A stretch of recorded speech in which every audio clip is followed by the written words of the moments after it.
All right, so for day 2, we're gonna cover DynamoDB this morning, and we're gonna do a lab with DynamoDB. If you're not familiar with DynamoDB, DynamoDB is basically Amazon's NoSQL service. It's actually based on a paper that was published back in 2001 called Dynamo, oddly enough. And DynamoDB is probably their like premier like managed NoSQL database. Now, especially in the last 5 years, Amazon has really exploded on the database kind of scene.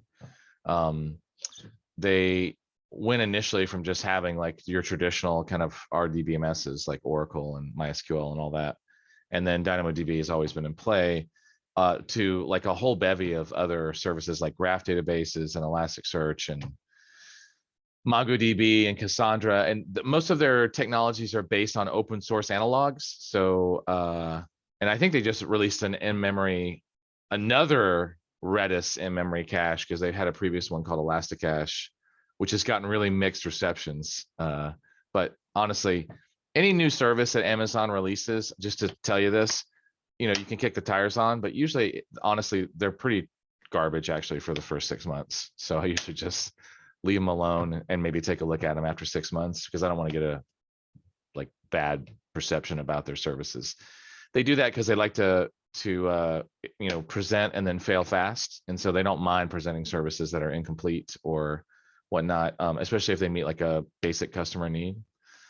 So Amazon is pretty risk prone in that way. They don't mind releasing services badly that are not great at first. So today we're going to do DynamoDB this morning, and then we're going to talk about Lambda and Gateway. So there's like, just so you know, there's about 90 minutes of lecture about Lambda and API Gateway. And then this afternoon, we're going to spend some time doing a Lambda lab, which is going to have us do some what's called event-driven architecture, which really is just code for trigger-based architecture, which means someone does something and then that triggers a whole series of cascading events that are all themselves just triggers, right? And then we'll talk about step functions a little bit, which is kind of a templatized way of chaining like logical processing together.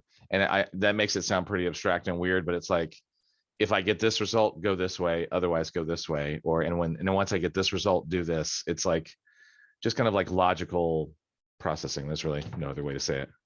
And then yeah, and that's it. And then tomorrow we'll spend most of our time covering the remainder of the services, which hold on, just crashed. Awesome. I just lost my agenda. Anyway, I'm sure it'll come back.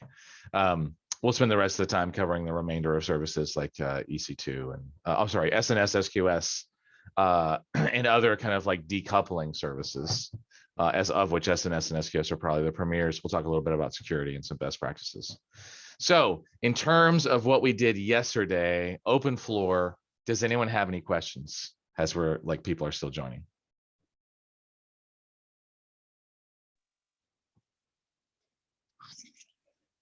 I do have a question about the second lab that we did yesterday. I don't know if I'm just missing something, but it seemed maybe odd or just unfamiliar to so the lab set up a S3 instance for us, and then we were programmatically creating buckets. Mm-hmm. That seems like kind of like temporary almost, or is it like why would, I guess in my mind it would make more sense to create buckets through the console and just have them be available and then access them via I was doing Java, rather than creating the bucket and then accessing it right away. Is that just because we were doing a lab, or is that how it would be done in the field as well? Yeah, so most of the time, object creation is not done through the console, right? Simply because it's slower, and you can't templatize that, right? You can't do infrastructure as code at that point in time. So if you need to recreate the environment, you can't do that through the console. Like someone else can't, unless you record it or copy your steps. Someone else can't actually do that. Plus, there are things that cannot be set in the console that can be set in the command line, right? Okay. So like, for example, I think it was Bob and I were talking about content types yesterday. Like when you do an upload to the console, you actually can't set the content type, but if you do it programmatically, you can. So like, to your point though, Graham, like, would you be creating like a million buckets every single day? Probably not. But Right. honestly, yeah, I think that's your my program disconnect though, where, on initial sorry, go ahead. start might check and see if the bucket's there. And if it's not, it might actually create a bucket, right? In order to make sure that it can start and go to town. Because like, you don't really care, but like most accounts, by the way, are limited to, I think, like 100 buckets. You'd actually have to talk to Amazon to get beyond that number. But you're right, for initial creation, someone might actually just kick it out through the console, but that would still not be recommended from a DevOps system operations perspective, because that's not repeatable. Okay. So you're right. You wouldn't be doing it all the time. You might just do it once. So you might have a script that sits there for 10 years because you ran it one time, or some section of codes for creating a bucket that doesn't ever get called. But at least then it would be repeatable if you needed it to, as far as like the bucket name, the convention, did you add any attributes to the bucket? So it's not a misperception. That would Okay. probably only be a section of code that you'd only like use maybe one time, or if the bucket got accidentally deleted and the thing started up, it might just go ahead and create the bucket again or create a new bucket. So Okay. it's not a misperception. Okay. All Right. right. No, Yeah. that makes Yeah. that makes it more clear. Thank you. Yeah. Because I gotta tell you, like when I was running that video company, I mean, we had one bucket. That bucket had 3.2 petabytes of information in it. If it got deleted, we had bigger problems. But Right. that bucket was actually created manually, like it wasn't actually programmatically created. Now we would create it programmatically, but Okay. that little piece of logic would never get used again past initial run. Okay. Yeah. I think that's what was throwing me Yeah. off, is we had these gets and puts in the same, in the same class as creating the bucket, and that just Right. seemed kind of odd.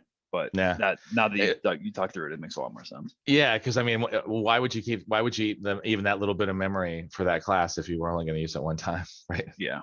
It might seem like that would be a separate build process, which actually it would be. So just to say this is that for an application, usually like the environmental build process is its own code base compared to like what the, obviously a running application, right? Yeah.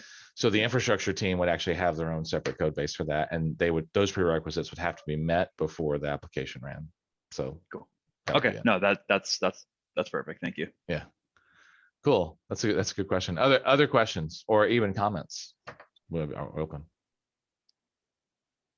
I was curious about just one or two things from the first lab. And I'm also just interested to kind of check to see if I really understood what we were doing. So we created an IAM policy, and then we created an IAM role, and we attached the policy to the role. Yep. And then the role to that when that dev instance that had been created for us, which I'm guessing, so like that Windows dev instance was effectively an EC2 instance that was like provisioned for us, like as things got started up, whereas that's something that normally we would have done like manually on our own to start. Or was that just, yeah, I mean, I just wasn't, the virtual machines themselves that we were like working off of through where do they come from? Yeah, like I mean, I imagine those were just things provisioned for us, but is that something that normally, we would have been going through the console and doing beforehand ourselves? So again, kind of similar is that most of the time the console is for kind of one-off like POC kind of testing, but if you're doing consistent provisioning, like let's say that you are consistently creating a development environment, you probably wouldn't use the console for that, right? You would either create it programmatically through code, you could use Bodo, you could use Terraform, you could use CloudFormation, which is AWS's native tool. And so because you want to be able to create a consistent environment, right? But again, a lot of people do it through the console. Like I've walked into environments where, Fortune 100 companies are provisioning most of their stuff through the console. But just to say this is then you don't have repeatability at that point, right? And so one of the you might say, well, why would that matter, Michael? Well, let's say you start a machine and you add a bunch of packages to it, right? And then that machine crashes, because they will, they always do, right? Whether in real life or in Amazon, they all eventually crash. It takes a longer in Amazon, but eventually Amazon will replace the underlying host hardware. And so they're going to either crash your system, they'll give you fair warning, like 60 days notice, or it'll just crash on its own because there's a problem with the host hardware. So when that happens, then how are you going to then recreate the environment? So there's this emphasis on not doing manual configuration changes to your boxes, but making sure that you're changing some kind of programmatic definition. So for example, if this was Terraform, you could actually just like, when you wanted to add a package, you might go ahead and do it manually. And then you go back to your infrastructure code and you'd say, hey, Terraform, if you have to recreate this box, please make sure you add the VS Code extensions for, YAML and the VS Code extensions for AWS and all this stuff. So then that way, if the box crashes and you rerun your Terraform code as an example, it restarts the box programmatically. You don't log into the console for that. Terraform just talks to AWS and does it, right? And so in this particular case, there was CloudFormation, which is similar to Terraform, but it's native only to AWS, that had templatized the creation of that EC2 instance.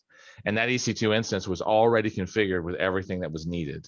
And that was either done in the image, or the CloudFormation itself actually installed all the packages like PyCharm and everything else that we needed. So that's how that happened in the lab, is that was provided to us like programmatically through that CloudFormation.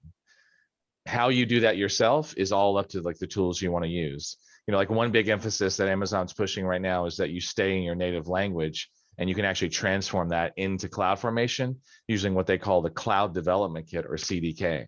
So using TypeScript or Java or .NET or Python, and actually there's a great workshop on this, which I'd be glad to share for free, that you then just programmatically define what you want from AWS, and then they convert that to CloudFormation and they just create it for you. And the reason I keep emphasizing that is that you can't scale if you do everything through the console. You can't get repeatability, you can't share it with people, you can't get consistency, you can't get idempotency. So while the console is great for verification and should be used for that, and it's even great for one-off just messing around, most of the time we don't log into systems anymore. We don't log in and do stuff unless it's like an interactive environment. Like ever since 2013, 2014, most of our production environments, we don't log into unless we absolutely have to do some troubleshooting. If we want to make configuration changes, we change the code that defined the virtual machine and then rerun it, and it makes the changes to the virtual machine. And whether that's Ansible, Chef, Puppet, Terraform, there's a bunch of like system admin tools that do that kind of thing. You don't have to use any of those. You can just use your native language and go look at CDK or some other tool like Pulumi. Pulumi allows you to write in your native language and just write straight to AWS. There are a bunch of tools out there that are really easy to use, especially if you're a coder, that will allow you to programmatically define all these software-defined objects in AWS. And I could not emphasize more to you for your careers for the next 10 or 20 years. This is not a joke, right? Learn how to define things programmatically in software and get away from manual editing. Because, I just did a 40,000 container deployment for the NFL with 4,000 boxes. There's no way we're going to log into those boxes. And while most of us aren't operating at that scale, because even that was just a POC, even for me, because they were prepping for the Super Bowl for next year. Just to say this is that, whether it's, a 4,000 boxes or 10 boxes, you want to be able to have that kind of repeatability and consistency. So I don't want to wax too much on that, but the emphasis there is that in this particular case, the lab created it for you. You probably would want to get away from doing that through the console as much as possible and figure out how to do it programmatically. That's the overarching message. Sure. So that makes sense. But I guess what I'm curious about is, we would have either needed to have done that ourselves, however we did it.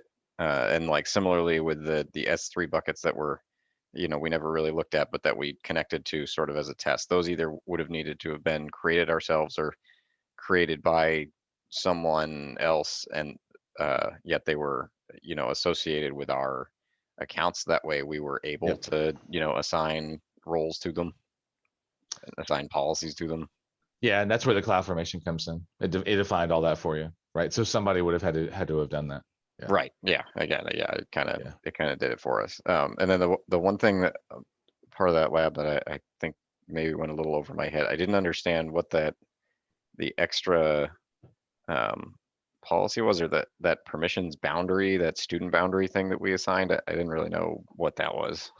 I don't know if that was something special for training, or I don't know why they threw that in there. It's a relatively new thing. Like it's one of the newest additions to IAM.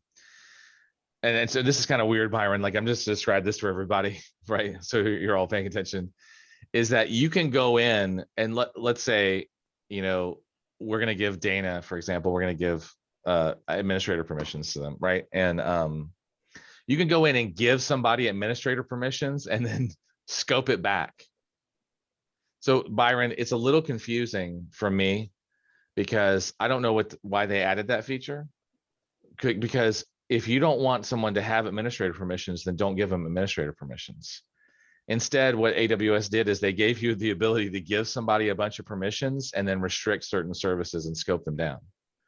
But I'm kind of like, well, why wouldn't you just not give them the permissions you don't want them to have?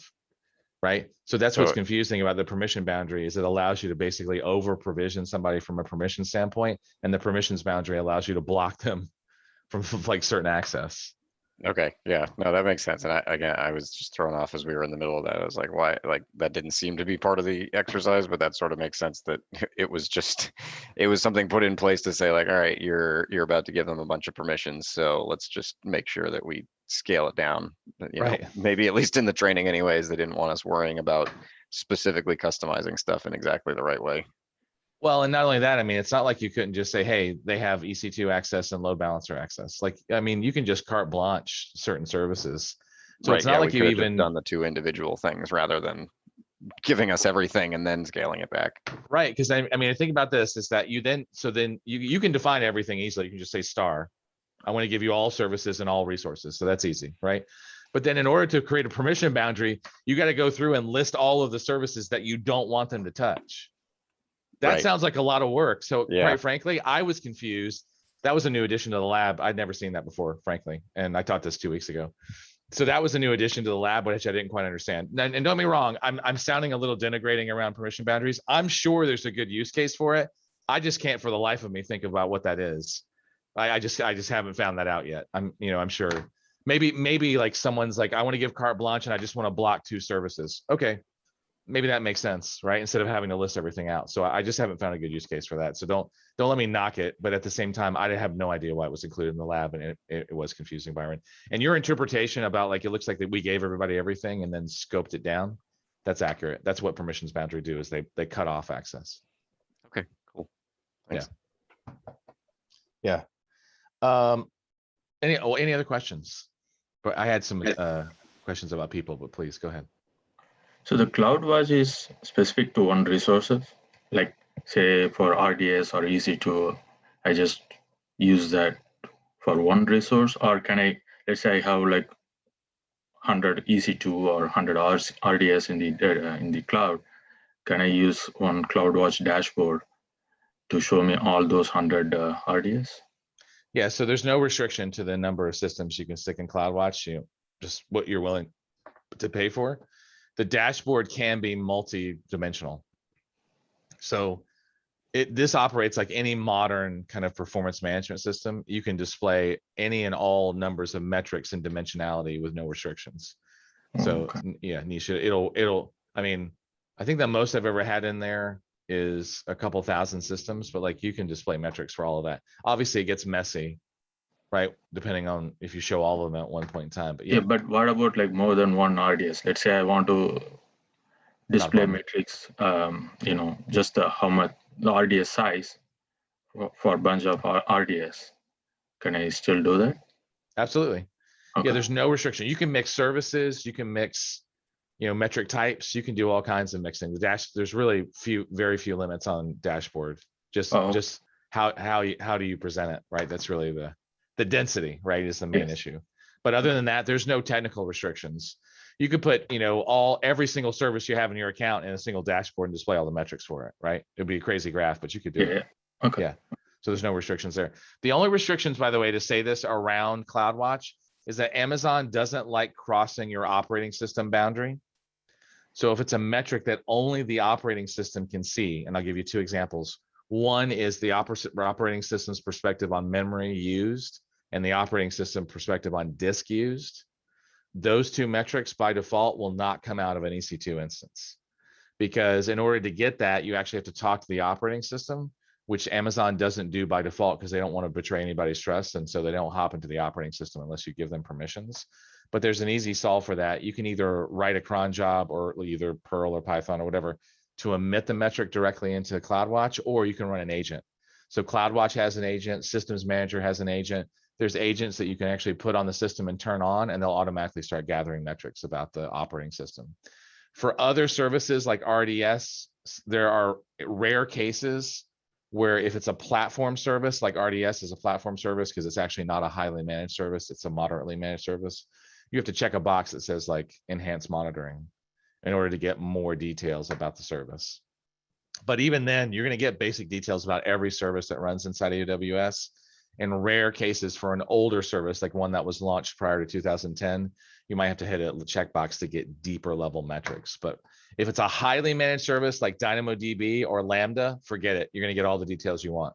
You don't really have to turn anything on in order to get really detailed metrics. Okay, thank you. Yeah. Good.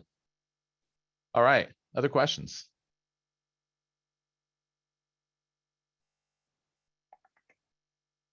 Cool. Let's see. Just ask a question. I'm looking for Dan. Let's see. Hold on one second.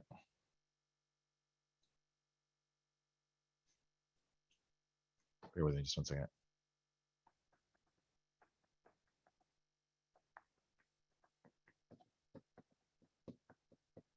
All right. Just to check, the person on the phone, can you unmute yourself for a second and identify yourself?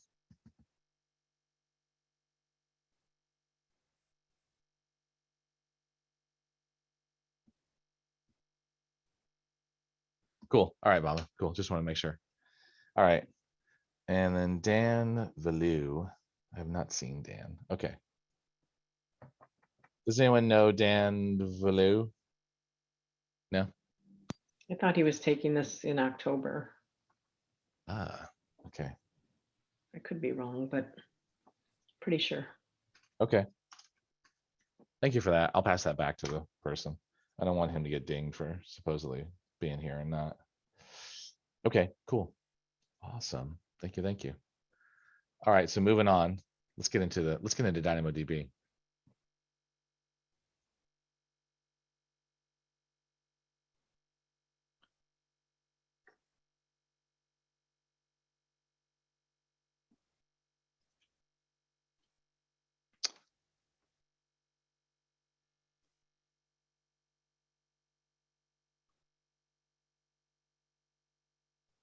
Oh, Bobbin, that's good to share, by the way. Thank you for saying that. So in the domain, you can only use CloudFormation templates. Okay. That's good enough. Just so you know, the CDK, by the way, creates CloudFormation templates. So it's still a great code-driven way to create CloudFormation. So good to know. All right. So let's talk about developing, they say, flexible NoSQL solutions with Amazon DynamoDB. It is actually true, by the way, just so we're clear, is that DynamoDB is a ridiculously powerful and simple managed NoSQL service. And, it was like published pretty early on by Amazon and has really just gotten incredibly powerful. It just increases to get powerful. There are options that can be added to DynamoDB that can make it do like certain things, like act like a strongly consistent database, or it has an in-memory cache. Those come with like a performance penalty or costs. So I'm going to kind of talk about that a little bit. So let's talk about, in general, the database options that are available via AWS. Some things to think about with DynamoDB, best practices, troubleshooting, and of course, we'll talk in general about our core scenario. And then we have a lab. So that is a good reminder, by the way, that, hold on one second.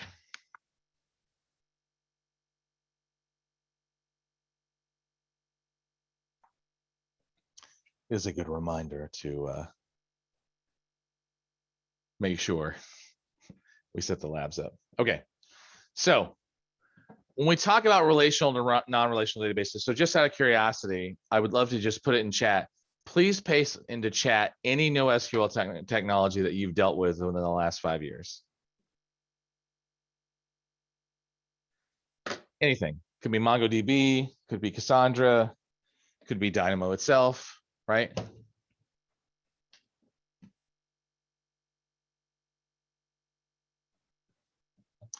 Could be Neo4j, could be Elasticsearch, right? Although Neo4j is obviously graph oriented and Elasticsearch is search oriented. So it looks like Mongo is the consistent winner here. What's interesting is that MongoDB was probably one of the first kind of like popular NoSQL databases. And man, when that thing first came out, it was finicky. It was very fragile. But you know, kind of one of the distinctions, and by the way, NoSQL means not only SQL, not like not we're not going to use SQL at all, right? But most of us are familiar with structured query language and its resultant kind of RDBMSs or relational database management systems. And the reason for that is because these have been around since the 70s, right? And in some form or fashion. But basically, its bottom line is that data is relational to each other. And not only is it relational, it's tightly relational, meaning that your types and your relationships are all very clearly defined. You might have a table that relates to another table that's keyed off of another table. And the data types are all very defined. And the schema and structure of this data is strict, right? And so, like, as an example, I want you to take a look just at the top, ignore the bottom for a second. You know, here we've got columns and rows, and those columns and rows, the columns have very strict titles, and the rows actually have in them strict adherence or data types that are inside those particular columns. And every column, even if the value is null, needs some kind of value defined in it, right? Because you can't get away with not having a value, even if it's null or a 0 or whatever, right? And so that's typically SQL, because what's happening is that you're then going to query by table, by column, row, and then you can like order it or filter it or do whatever. And you might actually even do complex queries across a bunch of tables, pull that data back and then structure it. And that's what SQL does. And so this requires systems that can resolve contention, you know, maintain durability and idempotency and atomicity and, you know, all this kind of like these standard concepts, because SQL databases that are structured strictly and only for SQL are very much on the consistency, right, kind of kick, meaning that these are great for where you need to ensure that if a change is being made to the data, when you do a read, you're going to get the latest data back. Meaning you're not going to get, someone's not going to give you data back that's stale, out of date, or wrong from like a financial perspective, which is one of the key use cases, right, for having that level of strictness against the data stack. And so SQL systems tend to enforce that level of strictness. If my bank balance is $1,000 and I just got decremented 500 and I go to make a $600 purchase, I want to make sure that that gets rejected because I don't have $600. I only have $500 in my bank account, right? And so that's why that's done with databases, is to make sure that when that kind of contention happens, when you get a read, it's not going to be inconsistent or out of date, right? And SQL is really good at that level of consistency resolution, right? What they also call contention resolution, right? So then, you know, if you look at NoSQL, NoSQL doesn't necessarily emphasize consistency as strongly. What happens there is that because with an SQL-based system, you need to maintain consistency, it usually means that you only have one primary writer who in a sense is like the leader writer, the master writer, the owner writer of like the data. In other words, if a write comes in, it has to talk to that writer in order to like maintain consistency. With NoSQL systems, any of the systems can be a writer, and they will eventually replicate any writes to the other systems that are inside the NoSQL cluster. So typically you don't find SQL systems clustering from a write perspective, but they can actually be like clustered easily from a read perspective. With NoSQL systems, you find clusters of these boxes that can actually scale largely because they're not trying to control write contention, right? And so part of that is probably us dabbling a little bit in more complex topics around cap theorem and acidity. But that's basically what that means, is that NoSQL handles contention differently by doing eventual consistency for the most part. And because it's not maintaining strictness of the data ordering and structure, you get schema flexibility. In other words, you can actually change the schema on the fly in most cases for a NoSQL system. So they're super fast. And because you can have multiple writers, they're a lot more performant typically for the same box than an SQL system. What's the cost of that performance on a NoSQL side? Consistency. And you might be horrified and be like, Michael, oh my God, what do you mean you would like eventually make things consistent? Well, let me be clear that it really depends on your use case, right? You're obviously not going to use an eventually consistent system for strong transactional resolution. Like if you need transactional resolution at a very granular level, like financial data, you're probably not going to use a NoSQL system that has a second of eventual consistency. Because what if you write in that your bank balance has gone down by $500, but then someone else comes and checks because you want to make a $600 purchase, but they hit another system. So you've gone from $1,000 to $500 in one of your clusters, but this box over here in the cluster still thinks you have $1,000. Why? Because the change that you wrote over on this system is eventually making its way over to the other system, but a read came in and they're like, hey, you've got $1,000 in your account.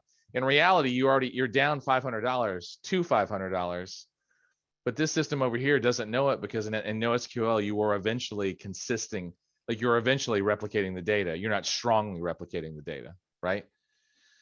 So that dived a little bit deep, but the bottom line here is that SQL systems are highly structured. They are highly consistent when it comes to resolving contention, and they are strict on their schema, right? NoSQL does not have a strict schema typically. They are loose about resolving contention, meaning whoever did the last write eventually gets the win, right? And then again, it depends on the database technology. And they are used to returning blobs of data that you then filter. Whereas with SQL, you're gonna actually return very specific structured data typically. Those are generalizations. Now, AWS has a ton of options, of which, a few are NoSQL options and a bunch are NoSQL. So a few are SQL strict and a bunch are NoSQL options. And by the way, this list is wrong. There are so many more of these than just listed here. And just to highlight this for a second, it's like if we go look at,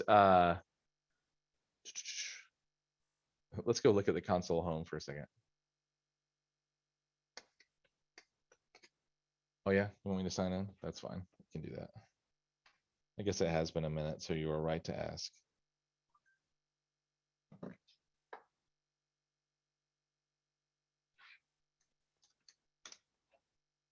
Oh, that's right. We do have to eventually change that, don't we? Really? Console home is not available in this region? Let's try again. All right, so if we go look into the database technologies, just note that while we're about to talk about like 5, there's a large swath of database technologies that are actually underneath the database section, and there's a bunch that are under the analytics section, like Redshift, Cloud Search, Elasticsearch Service. I think it's kind of a database, but not really. So just know that there's more technologies here than we're actually going to cover. So from a transactional database standpoint, first of all, the reason they're listing DynamoDB as an option under NoSQL is you can actually make it transactional. So you can actually make it operate like an SQL database to a certain degree. And then the relational database service, which is listed there, is where you run your traditional MySQLs and MariaDBs and Oracle and MS SQL and Postgres. So the RDS service, which is in the top left, that actually is your traditional database service. Redshift down at the bottom left, middle left, that is actually a data warehouse that was originally based on Postgres 8, and it's evolved ridiculously from there. And then we have Amazon Neptune, which is a graph database, which is kind of like Neo4j for those of you familiar with the space. But this is a database that emphasizes the relationships of the data, but not the same way that an SQL database does. It basically defines like relationships, like social relationships, right? And then there's actually 2 now in-memory data store and cache options. There's like in-memory DB with Redis, and there's Elasticache with Redis. In-memory DB just came out, and it's kind of like honestly just hot garbage. So I just want to avoid it for the time being. But Elasticache is basically an in-memory data store, and you can actually use either Redis or Memcached as your open source basis for those systems. There's also Elasticsearch, which is listed in the console. There's MongoDB, which is listed as document DB in the console. And there's Key Store, which is Cassandra, which is an open source columnar KV data store. So there's more data stores out in the console than are actually being covered here, just so you're aware. Now, the Amazon Relational Database Service, like I said before, this is the one where you've got flavors of your standard database engines. So this is where MySQL, Oracle, SQL, and all these other pieces can happen, right? So just to mention this, these are single node instances that can actually be set up into an active passive cluster, and you can add read replicas to them. But that's it. You can't do Oracle Rack. You can't do multi-master like setups like you can with log shipping for like MS SQL. So just know that these are pretty much single writer database instances, but you can add, I think it's like up to 15 read replicas to these systems, which means from a read perspective, you can scale these boxes like crazy. From a writer perspective, you have to upsize the box. You can't actually like horizontally scale these from a writer perspective. There's one exception to this, and this is something that you should really hone in on, is that if you want to use an RDBMS and you want to use the relational database service, I would highly recommend that you use Aurora if you can. There's two reasons for that. Aurora is Amazon's proprietary conversion of MySQL and Postgres to cloud native formats. And they're using some sick technologies behind Aurora to actually get it to be cloud scalable. So like with Aurora, you can actually get what they call like a multi-replica, kind of almost like a multi-leader, multi-primary situation that you can't get with a traditional database, at least not without buying an expensive license. And Aurora, by the way, will replicate globally as well as like, intra-region within a region. But by the way, just out of the box with the exact same schema, exact same data set, exact same queries, Aurora's version of Postgres will run like 3 times faster than the standard version of Postgres. I think for MySQL, it's 5 times faster. Same data set, same queries, same workload. Aurora's version of MySQL and Postgres is 5 times faster than the exact same setup inside of RDS, or even like just head-to-head on EC2. So Amazon is doing some really cool kind of like storage rights replication tech there that I'm not going to get into. But just know that if you have a chance, you probably want to use Aurora if possible, because it's not only going to be cheaper, but it's going to be super fast and you're going to get all kinds of options that you don't get. If you're stuck with MySQL or Oracle, there are great options here, just so you know.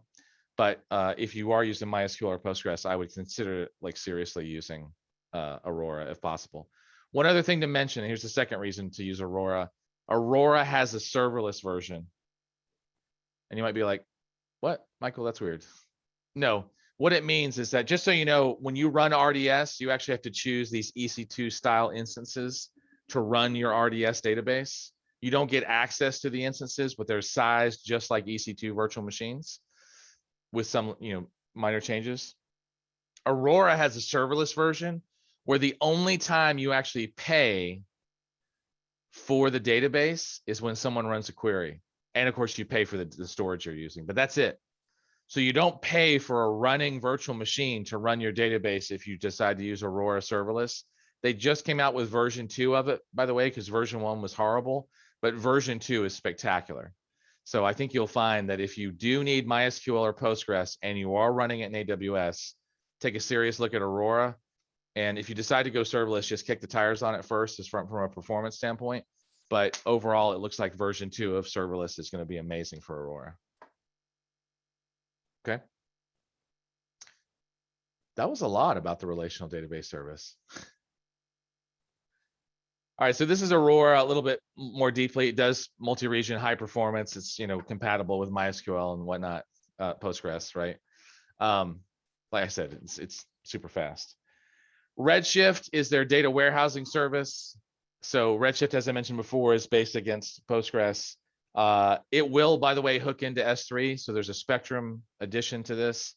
So you can actually pull data out of your S3 buckets if it's in a certain format. I believe it's text file, TSV. Actually, if I remember correctly, this one does Grok, Parquet, Arlo, TSV, CSV, text file. It does like formats that I don't even heard of, like regex sur day and like sequence file and RC file and ion, like stuff that I've never even used before. But this one, Redshift in particular, Spectrum, the hook into S3, has the broadest set of support for structured file formats than any other service that I've seen thus far. So it's kind of ridiculous.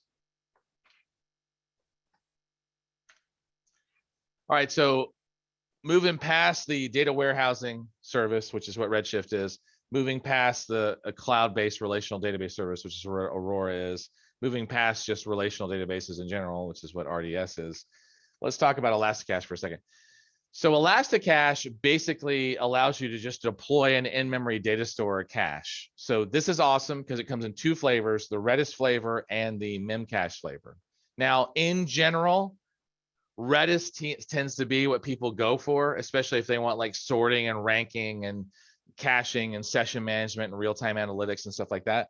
So this seems like the Redis version seems to be what people go for. The Memcached version is what people go for when they just want simplicity. Like I just want to go for a very simple use case, and it's got to be in memory, right? That's it. Otherwise, most of the time I see people using Redis for this, not Memcached. I'm sorry. Yeah, Redis, not Memcached. Neptune, I mentioned before, is like social, like relationships. Like if you need to create relationships against, like query the relationships between the data, right? And that type of requirement is really hard to satisfy with a relational database, even with plugins that you could get. So Neptune uses like graph structures such as nodes, edges, and properties to represent and store data. So they're stored first as the relationships and not as the data itself. I know that sounds weird, but that allows you to query the relationships quicker. It does support like graph models like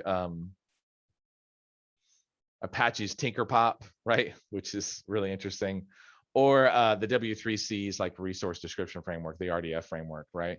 You can use Gremlin, you can use the SparkQL, which is the simple, I'm gonna mangle that. I don't remember the SparkQL stuff. It's like relationship query language or something like that.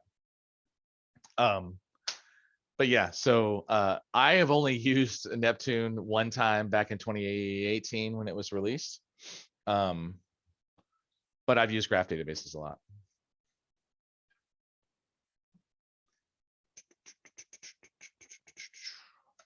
Okay, now we get to DynamoDB. So we've covered a graph database. We've covered an in-memory data store, which is what Elasticache is, right? We've talked about a data warehouse, which is what Redshift is.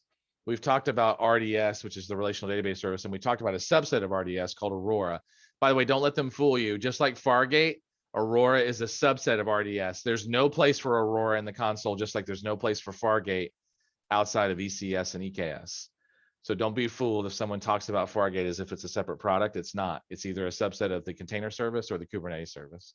Aurora is the same way. Aurora is a subset of the relational database service. So don't let people fool you, right?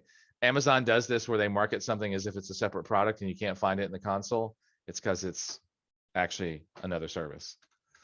All right, so we've talked about these things. So let's talk about DynamoDB as our last thing. Before I do that, questions.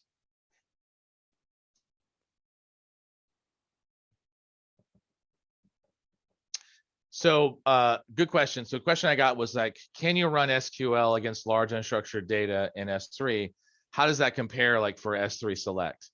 So what will happen is that Redshift will actually pull the data set into a database engine.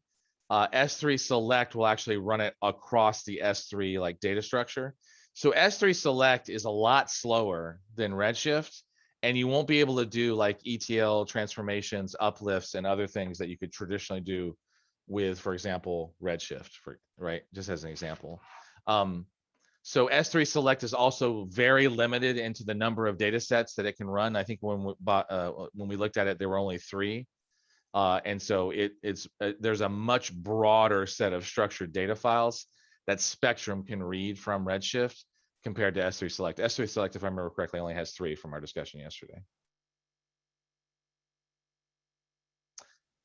Let's see. Another question I got was like, what's the difference between a data warehouse and like a traditional relational database service? So you can actually take a traditional database service and you could actually use it as a data warehouse. But the main distinction is that those systems will typically cap out at 16 terabytes, and they are capped out at being a relational service, like a transactional service. So it's the difference between OLTP and OLAP, really, from those traditional models, is that you can actually get any database to either be a transactional warehouse or an analytical warehouse. But from a mechanical sympathy standpoint, meaning if it was designed as a screwdriver, don't use it as a hammer, use it as a screwdriver. The RDS services were really designed for transactional database usage. Redshift was designed with parallelization, 3.2, I think it can hold 3.2 petabytes of data. It might even be larger than that, but I keep saying 3.2.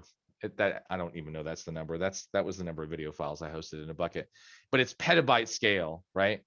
Of data for Redshift. It's definitely in the petabytes. You can't do that with an RDS database unless you modify it. Now, if you were to do these technologies outside of AWS, of course, you could actually make an Oracle data warehouse. You could use a MySQL data warehouse. You could do that. But inside of AWS, they're designed for different functions. RDS is primarily a transactional database, and Redshift is an OLAP analytics database. It's primarily designed for data warehousing. So the main difference is, what is it optimized for? Is it optimized for parallelization? Is it optimized for business intelligence tools? Is it optimized for reporting? Is it optimized for large scale queries against large data sets? That's what Redshift is for. Is it optimized for the fastest transaction consistency and scale possible from a transactional standpoint? That's what that RDS is for. So hopefully that answered a bunch of questions.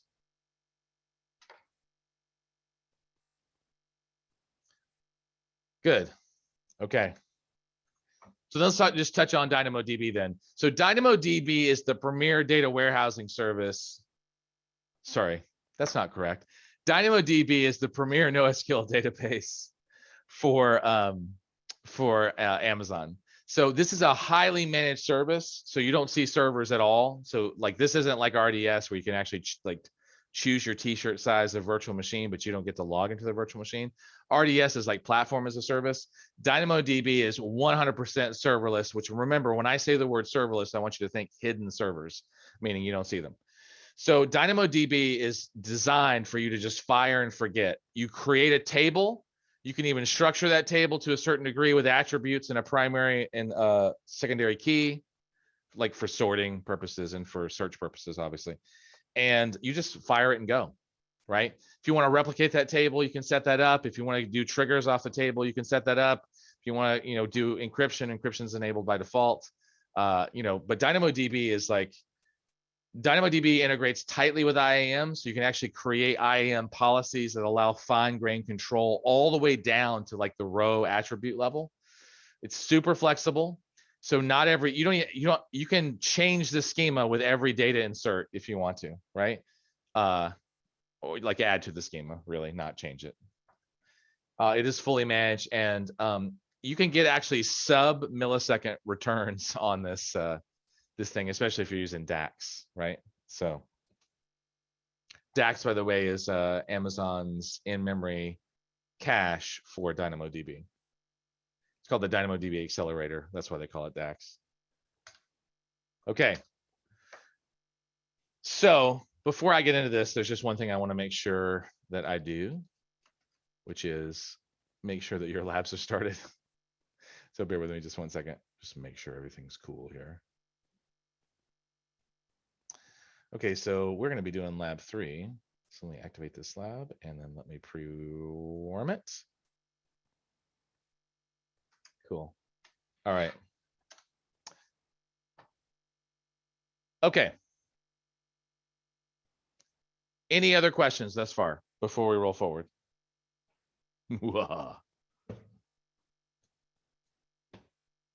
Oh, sure. Absolutely.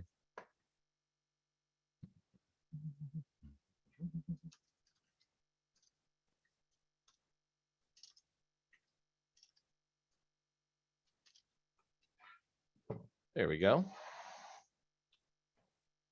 All right. All right, so here's the thing to remember. In DynamoDB, everything's stored as a table. That's the base unit of deployment for the DynamoDB service, is that you have to create a table. So like if we were to go to the console right now, and you're like, hey, Michael, what are we doing here? We're in DynamoDB. The first thing it would say is like, oh, you don't have anything. Do you want to create a table? You're like, yes, I do want to create a table, right? And then you answer questions about the name. And the only real thing that it needs is that what do you want to use for a primary partition key? Not a sort key, which you could add optionally, but how do you want to like divvy this up? And by the way, adding a sort key is just as simple as adding that, right? And then by the way, that can become a composite key that allows you to search against the data set, right? Like artist, song, that kind of thing. And then you can just use the default settings, or you can just like, hey, let's change all this. So you can get really deep in the weeds for this, but really it's just that simple. The table is the basic unit of deployment inside of DynamoDB. Now, each table is made up of items. What are those items? Well, that's the attributes and arbitrary data that you want to add. So if we were creating a music catalog, the green thing could be the artist and the black thing could be song title. And then you've got a really good kind of composite key that's very unique, because artists may not be unique. Like what if it was Prince and we've got like 2,000 songs in there or more, right? With Prince, we got 2,000 songs in there. But if we add the song title as the next composite key, then finding the exact data, let's say we were looking for the year that Purple Rain was published by Prince. Yeah, I know that's old, but I was a kid when that came out and I really like that song. So let's say like, you like Purple Rain by Prince and you want to know the year, but the year is one of the pink attributes, right? All you do is then do a specific query and say, look, I'm looking for this particular key, Prince, Purple Rain. I want you to return the attribute of year, right? And it would return, whatever. I don't even know what year that was published in. I just know that I was young, right? And so these attributes are associated with the key. So you search against the key to retrieve the attributes associated with the key. That's not necessarily different than SQL, right? Except, the problem is if you don't filter it, it's going to return all the attributes. So if there's 100 attributes in pink associated with a key pair, we're associated with the partition key, the primary key and the sort key, then you're going to get all that data. So you do want to filter it actually, or maybe be specific with your query if possible, right? And so here's the partition key, right? And just so you know, just like S3, if you don't have some kind of uniqueness to your keys, it can actually put all of your data on the back end of Amazon on the same server. And you can't actually hotspot yourself where you actually overwhelm the server. Like what if all of a sudden there was a huge rush on the Prince query in your music catalog and you've put everything, you don't have a sort key, you don't have a composite key, you just have Prince as your primary key, and you don't have like the song as the secondary key. All of that data is going to be stuck on the same server on the back end on Amazon's side. And so you could actually overwhelm their servers. But if I put a composite key there where it's song, Prince and the song name, what will happen is the song names are super random, right? It could be, When Doves Cry or Purple Rain or Raspberry Beret, right? And the next thing you know, because those are unique data sets, Amazon, when they hash them, is going to actually spread them across to a couple of different servers. And so you'll get better performance off the back end. S3 does the same thing, by the way. If you make a very sequential set of files, those files are all going to be grouped on the same server. So just know that when you put objects onto S3, it is good to actually prefix them with a hash of some type, like a random hash, even if the file name itself is consistent after that, okay? Okay, Google, stop. So just know that you want your partition key and your sort keys to be as unique as they possibly can, right? If possible.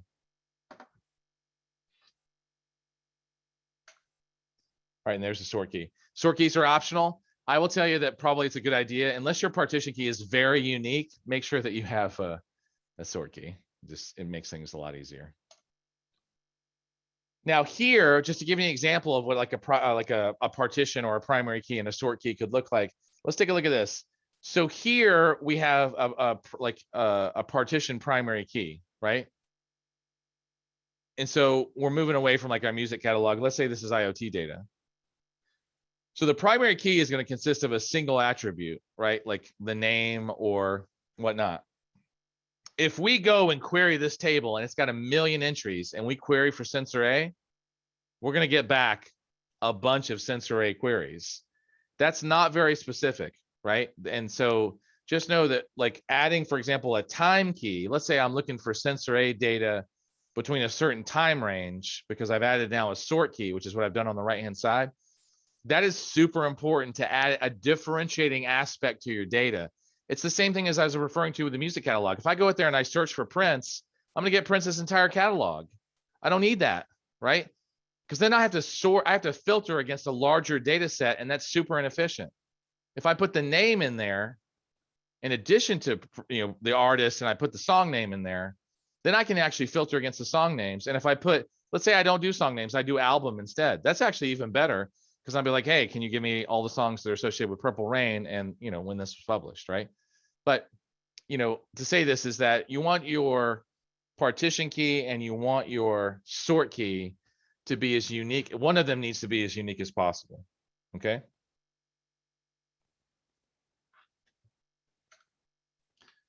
Okay, key value items. Item number 12, title, my favorite video, right? So notice that there's attributes here. Notice that there's different attributes. So there's a string here, there's a number, there's a Boolean. You could do maps, you can do lists. So remember that an item outside of its partition and its sort key is just a collection of attributes. That's it. Those attributes can be whatever you want. It could be an array, it could be a list, it could be map, right? It could be a true or false. Doesn't matter, right? There's a bunch of scalar types, so it could be like a number, a string, a binary. It could be null, for example. It didn't have to be filled out. There's multi-value types, so it could be a binary set, it could be a number set, it could be a string set. And then, of course, there's document types here, like these two that are listed here, like maps and lists, right? Just to say this, this is a JSON formatted document, obviously, as you can see. This entire thing of all the attribute names and their values cannot exceed 400 kilobytes in size. So just know that if you need to refer to something larger than 400 kilobytes, you're going to be referring to an external system like S3, for example. Like if you have a binary file that you obviously is a bad idea to store in any data store, honestly. But a binary file that you need to refer to, just put it on S3 and then put the link inside DynamoDB. That's one of the references I made yesterday is where like certain types of metadata might actually get stored in DynamoDB, and you actually search DynamoDB to find the S3 link. So people use DynamoDB for that as well, not just session data and not just caching, not just like standard like data retrieval, leaderboards, gaming, that kind of thing, IoT data. You actually might use DynamoDB for hosting metadata about another service, right? So just know, remember this, especially if you take the exam for developer associate, that whole set of attributes, including titles and everything else, cannot exceed 400 kilobytes in size. So that's going to be your constraint on our per row basis is 400 kilobytes, okay?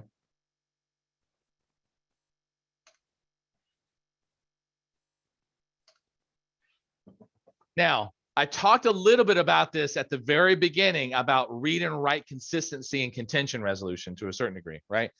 But like, how does data get replicated across all these invisible backend servers, right? If you're using an RDBMS like RDS, you don't have to worry about that. There's one writer. So every write goes against the one writer, and that writer maintains consistency with itself, or if it's in an active passive cluster, it'll maintain consistency with its partner, and that's it, right? You got two writers, but one is only active at any given time, and that active writer controls all the writes. But what do you do in this case where there's probably like 100 writers on the back end, and they're all eventually consistent with each other, right? So here's the deal. You get to control what kind of consistency you will support with DynamoDB.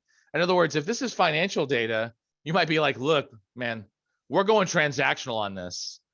If there's a write in progress, I want you to talk to every single server on the back end, find out if there's a write in progress. And if there's a write in progress that is changing my bank balance, you do not tell me what that says until that write is done. That's what a transactional like read is. You're saying, look, I want you to, I only want you to give me the information if, right? If there's no writes in progress against the data set.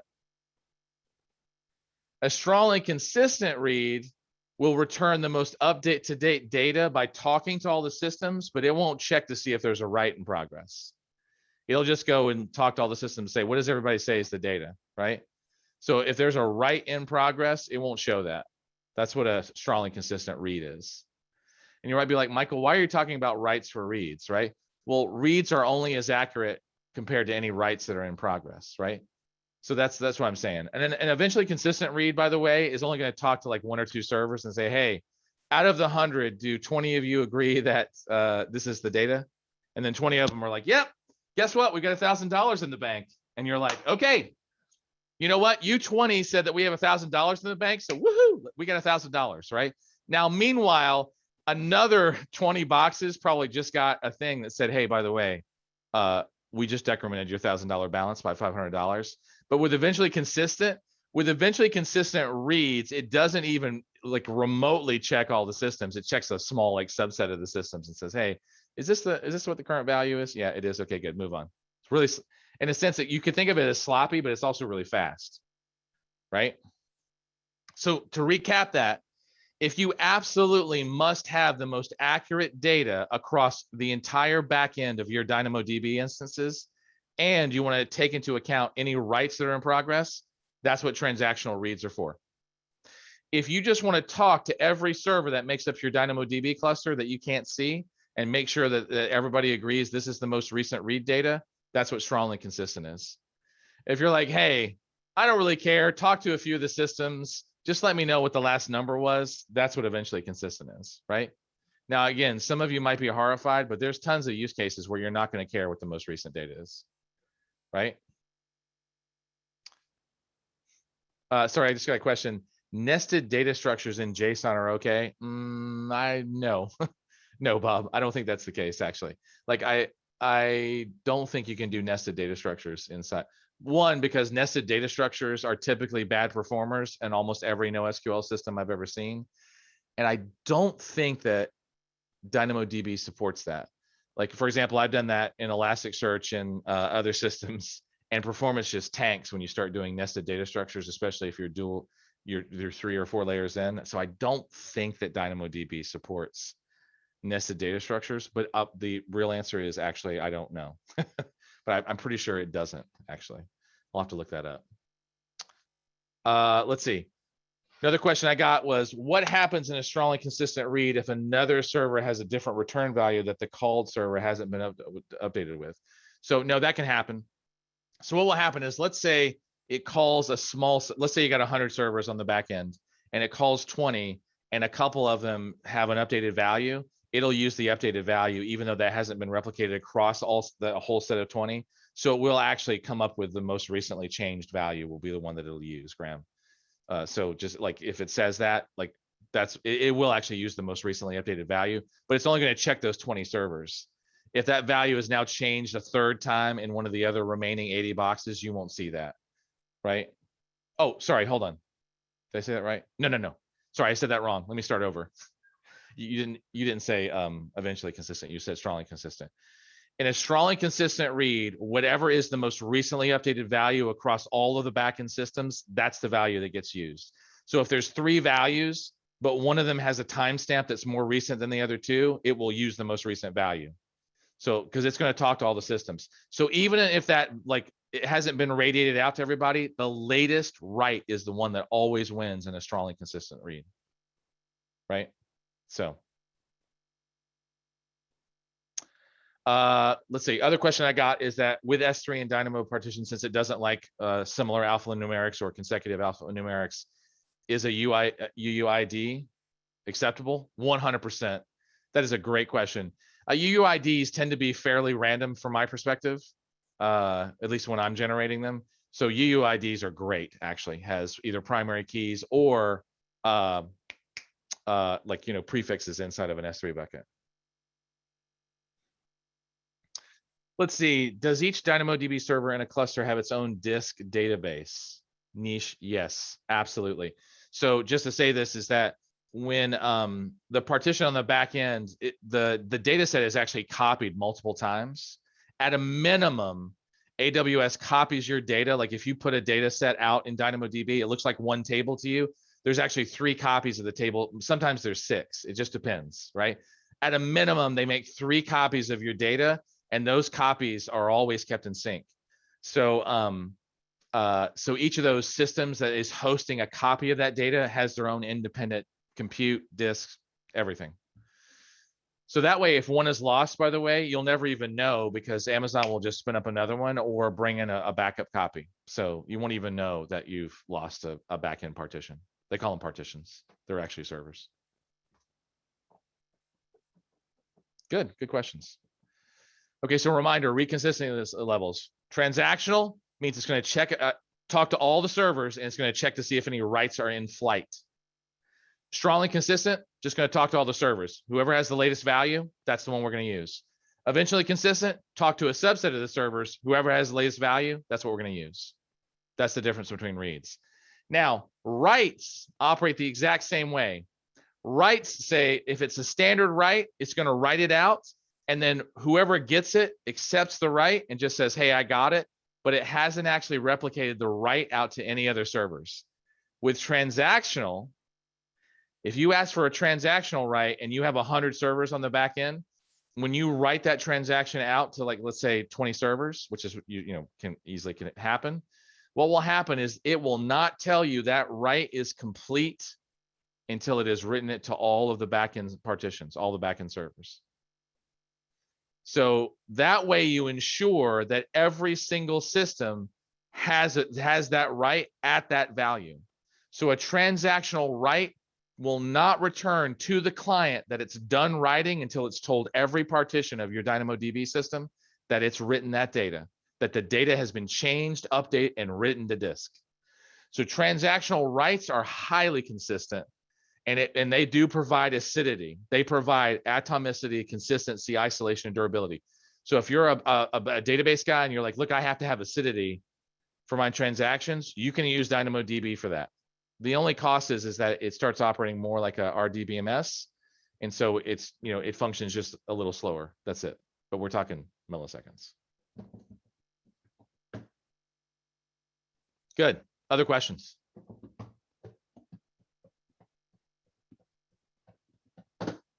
Okay. Let's see, the determination of which read-write level to use. Is it just performance? It's not just performance. It's really about what your application requires.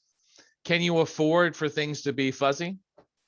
If your application is like, no, this is financial data. If you're fuzzy on this, this is horrible. Or, hey, this is safety status. It's safety status. It's radiation levels. Yeah, this has happened. This has all happened, by the way. If it's radiation levels, you can't be fuzzy with that. That has to be transactional, right? Like, you get it, right? But if it's like a gaming leaderboard, like, who cares, right? Now, if it's a competitive E-rank board that the whole world is watching because e-gaming is now a thing, like the Olympics, that probably needs to be at least strongly consistent, possibly transactional, depending on what you're doing, right? So to answer that question, it really just depends on your use case, right? It's the business use case. What can the business withstand? Okay. Excellent questions. All right, let's talk about throughput. Because you might be like, Michael, how fast can this thing run? I don't know. How much money do you have? I'm not saying that because, like, Amazon's trying to take your money. I'm just saying you can actually get ridiculous speed out of these tables. I can't remember what the cap is. I want to say it's like, 40,000 transactions a second. But just so you know, Amazon had like a Prime Day or something a little while ago, and they were getting billions of transactions per second out of some of their DynamoDB databases. It was ridiculous, right? So just to say this is that since you are limited to 400 kilobytes for your attributes, the one thing to note is that when you're like assigning a table performance characteristics, you're saying, look, how many transactions, how many reads, and how many writes do I want to do per second? right? That's basically what you're doing is when you turn the dial on your read capacity units and your write capacity units, you're saying how many reads per second and how many writes per second can I get out of this system? Now, if you're doing strongly consistent reads or transactional reads, use double. But if you're doing strongly consistent reads, there's a one-to-one relationship between reads and transactions. So RCUs and transactions. If you do eventually consistent reads, so not strongly consistent reads, and we're only talking about reads, we're not talking about writes. Instead of a 1-to-1 ratio between the capacity unit and the transaction, you get a 2-to-1 ratio. So for example, if you're doing eventually consistent reads and you get 100 RCUs, which is 100 reads per second, you can actually get 200 eventually consistent reads because it doesn't have to talk to all the systems on the back end. So when you do the more fuzzy, eventually consistent reads, you get double your capacity units for reads only. And by the way, these are set independent of each other, right? Now, here's the catch. If you're doing reads, you can only pull down data in 4K chunk sizes. If you're doing writes, you can only write them in 1K chunk sizes. You can batch them, by the way. Almost all the SDKs support batching, which usually gives you actually better throughput, honestly. But when you set these read and write capacity units, you're basically saying the number of transactions per second that you're willing to support at those sizes. So for example, if you have to pull back 400K worth of data against an attribute, that's going to take 100 transactions, right? Because you're reading at 4K chunk sizes and you've got 400K worth of data to pull down. Hopefully that math makes sense to everybody. If you exceed your read capacity or your write capacity, you will get a provisioned throughput exceeded exception message. It will tell you that you have exceeded your provisioned throughput, okay? But like, for example, you could set read to 100 reads per second, and you could set writes to 10 writes per second. That means you're going to get 100 4K reads, strongly consistent reads per second, and you're going to get 10 1K writes per second. So 110 for reads and writes, as an example. By the way, you can change that on the fly at any time. And what they do is they actually add more servers to your back end, so you get more distribution and it gets faster. And they spread your data out across those servers, okay?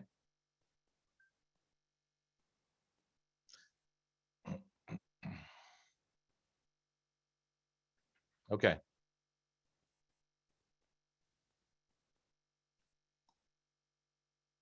Questions? Does that make sense to everybody?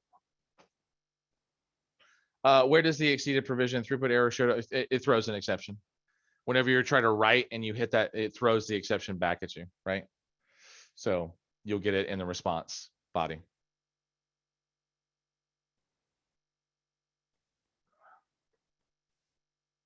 Okay. I'm trying to think if there's something else to say here. There probably isn't. Secondary indexes. So one thing to note is that while you do have a primary table, just like the concept with RDBMSs, you can actually create an index, which is a projection or copy of your data.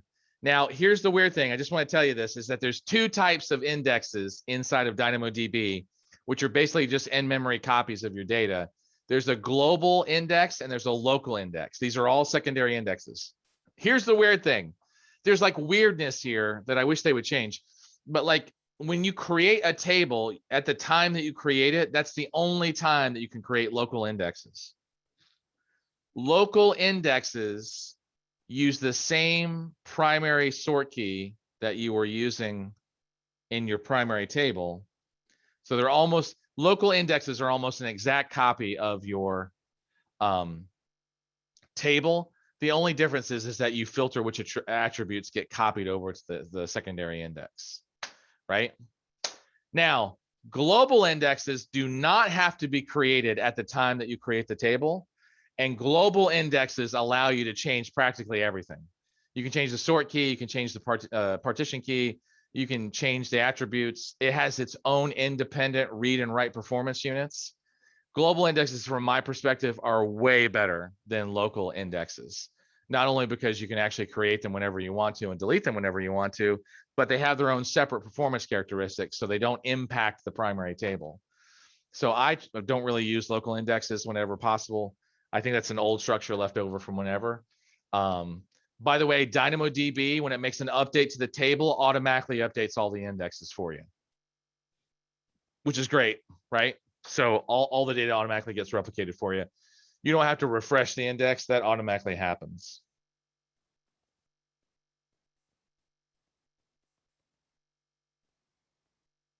Okay.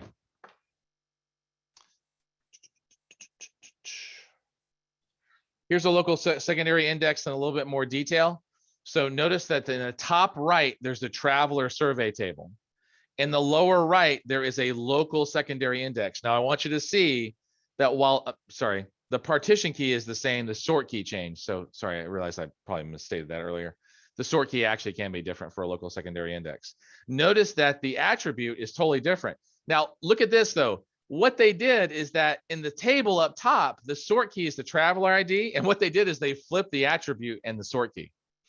So the traveler ID is now an attribute and contact date is now a sort key, which now means that you can query the local secondary index for that partition key and that sort key and get the traveler ID quicker, right? Whereas before, right?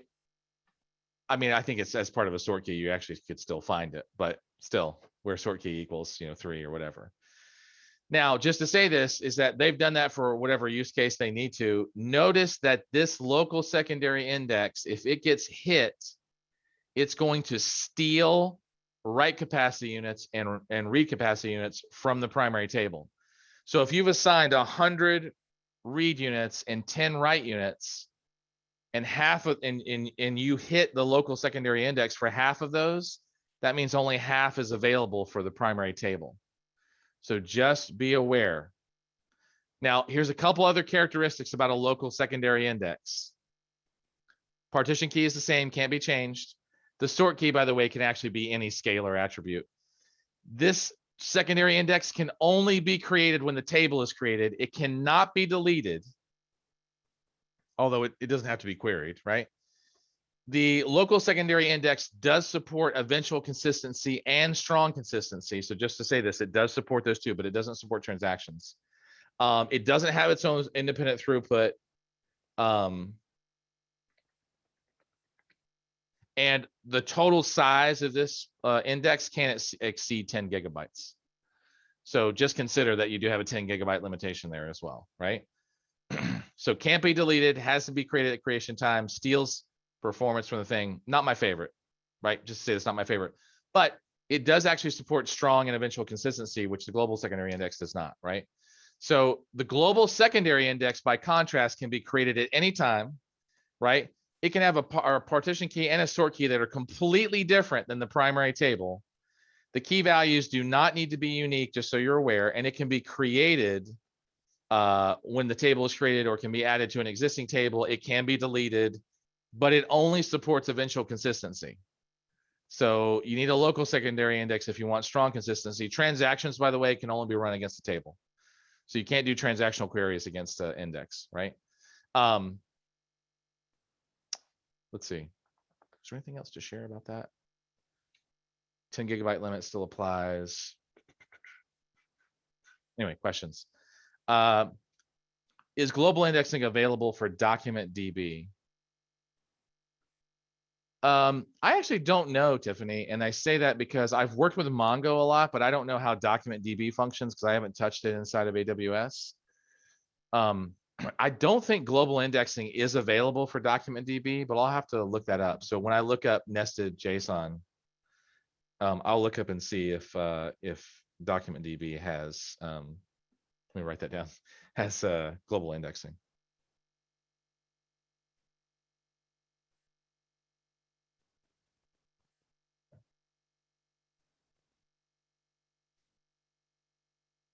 All right, sorry, just writing that down. Okay, so takeaways. Secondary indexes are awesome.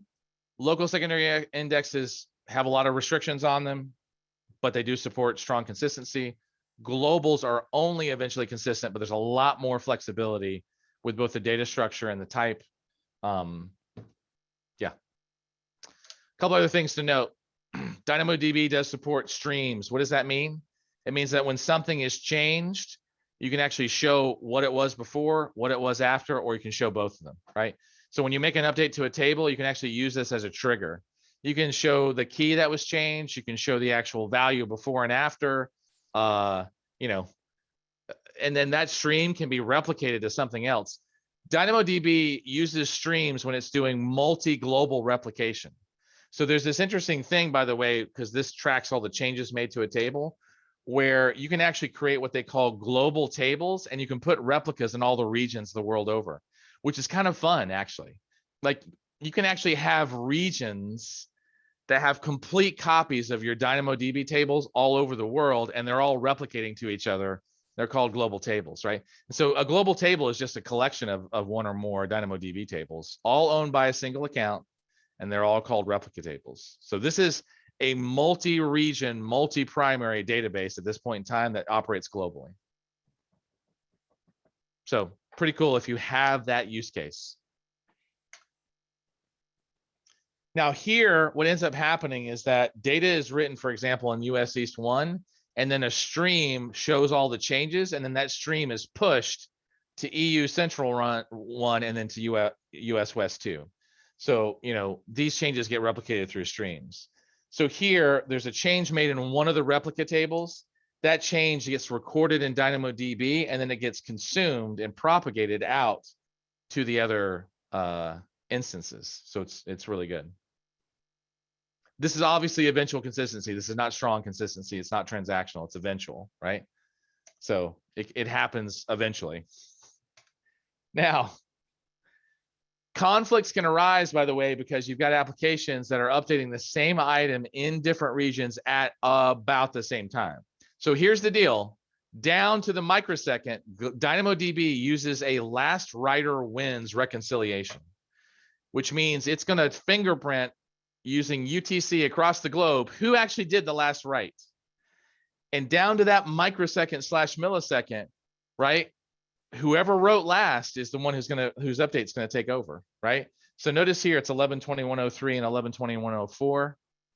So green's going to win, and green is what's going to get replicated everywhere, right? So it's all based on timestamp down to the microsecond. Here they did second, right? Okay. Now, here's the funny thing, is that if you are trying to create strongly consistent reads, like, just to say this, is you're trying as a client to get strongly consistent reads against a table that's in a multi-primary global situation, like the one that we were just looking at here, then what has to happen is that you have to write to that table locally. In other words, if you're an app and you're in Oregon and you want strongly consistent reads and you've got a multi-global table model, you have to write locally and then pull locally. You can't write locally and then pull from a remote table.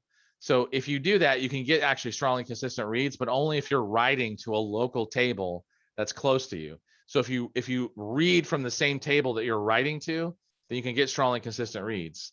Otherwise, you're not going to get strongly consistent reads because everything has to eventually replicate, right? So just something to be mindful of.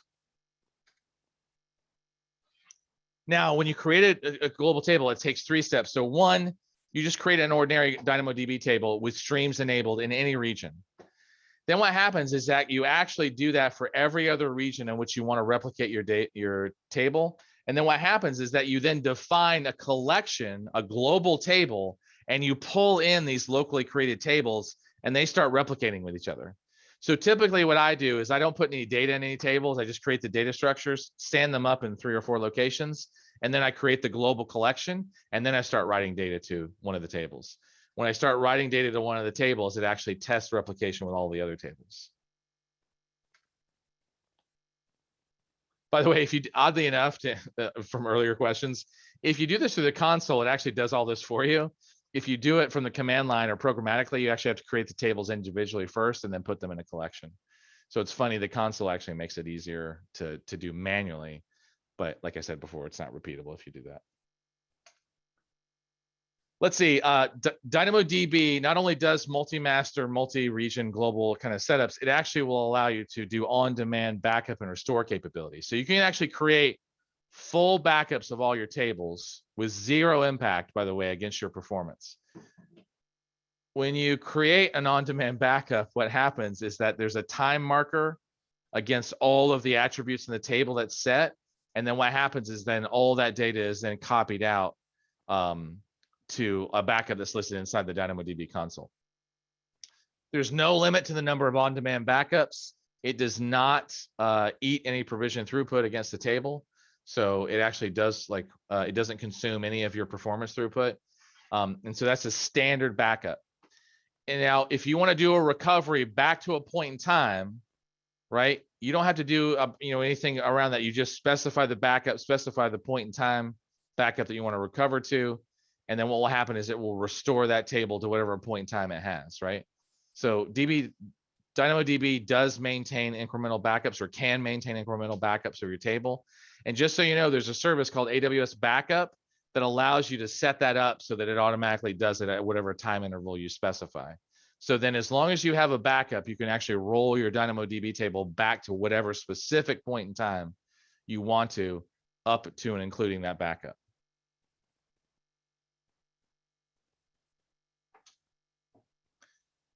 Let's see, standard kind of operations here, because there's like three types. There's control operations, there's data operations, and I don't see this listed here.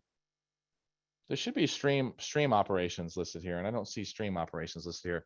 Anyway, control operations allow you basically to manage the data structure, create tables, create indexes, create streams, that kind of thing.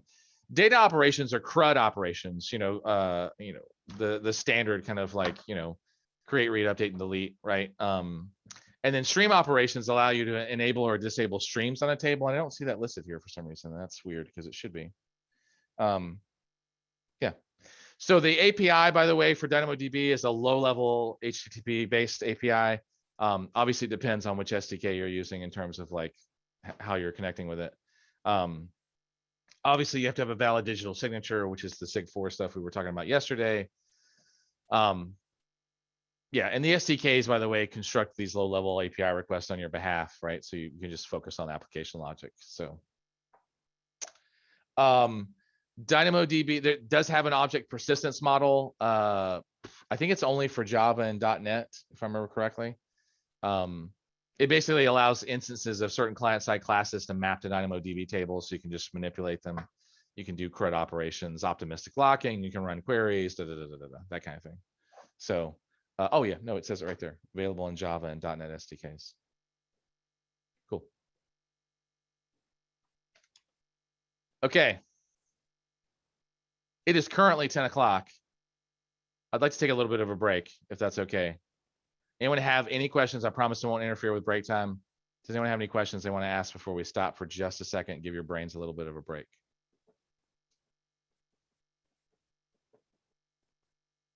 Okay.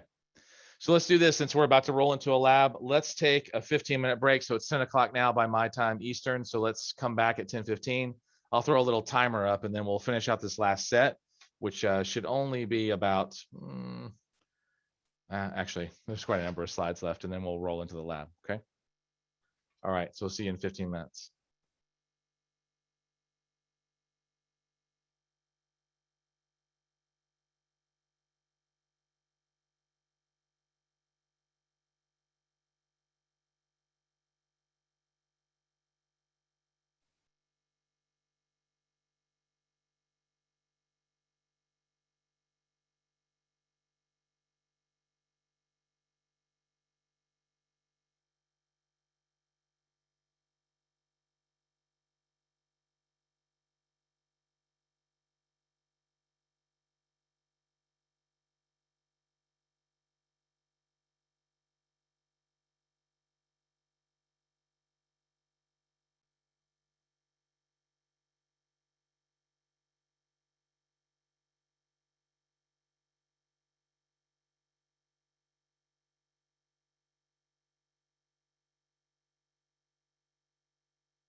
Okay, bear with me just 1 second.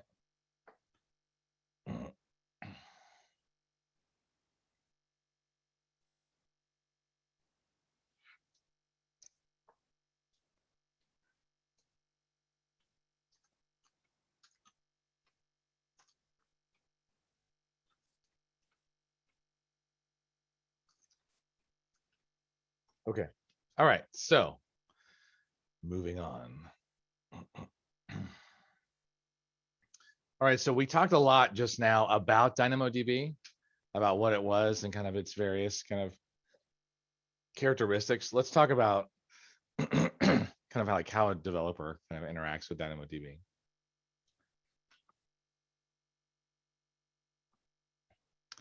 Okay. So with that in mind, that's not where I wanted to go. Let's go to this one. All right. So here we are. You saw me before creating a table, right? And the required attributes are really just a table name, the primary key, and of course, if you're not doing auto scaling, any provision throughput value. If you just use the default settings, by the way, it's going to create 5 RCUs and 5 WCUs. Ooh, let me make sure chat's up. Make sure I get everybody here. There we go. Now, obviously, if you uncheck defaults, you get a whole bunch of options, including the read accelerator and different indexes and streams and stuff like that, right? So just know also is that once you create a table, there's a variety of different views that you get access to, like items and metrics and backups. And so you get like to see everything that's configured for the table in this tab basis. The interface for DynamoDB, oddly enough, is very different from like other interfaces. But it is all tab based, including access controls, any tagging that you have, backups, etc. So it's all listed there. Now, creating the DynamoDB table with an API is actually probably more common than it is for like an S3 bucket. Because whereas typically you create an S3 bucket and you just keep sticking files under that same bucket, it is usually recommended that you, depending on what you're doing with the table, but especially if it's a time delineated table, you might have like tables that you're creating once a month, once a week, once a day, even. I've even had some people creating tables every hour. And so, and that was just to create like some archival systems for the data in question. Typically once a day or once a month are the two kind of main time values that I see delineated. Now here, notice that when they're using the Dynamo create underscore table kind of call, what's happening here is they're defining the table name, a little bit about the schema and some attribute definitions, and are defining the provision throughput. Now, the only key that's required here is pretty much the hash key, also known as the partition key. The range key is also known as the sort key. So notice that they're still defining key types in old ways, but know that that's really what you need, is you need the table name. At the very least, you need to define the hash key, which is also known as the primary key, and then you define your provision throughput if you're not using auto scaling, which is another thing, right? That's it. Now you can switch to an on-demand capacity mode, which is not the default. And what that does is basically at whatever rate you hit the table, that's the amount of throughput that it throws out at you, right? It's a flexible billing option. It can actually do thousands of requests per second without any capacity planning. If you're doing larger variations than at plus or minus like 1,000 or two, then you probably need to like declare your provision throughput. This will give you millisecond latency and an SLA level commitment within a certain range, right? So doing this is good if you have unpredictable traffic and you just prefer to pay for what you use and you don't mind paying for more or paying for less. If you need to have your DynamoDB charge you at a fixed rate, then use provision throughput and just set the level and just leave it there, right? Yeah. Now that's creating all tables. Creating an item is just a put item operation. This is where you create a new item or replace an old item with a new item. If the item, by the way, has the same primary key as the new item, then the new item is going to replace it. So it like basically updates it at that point.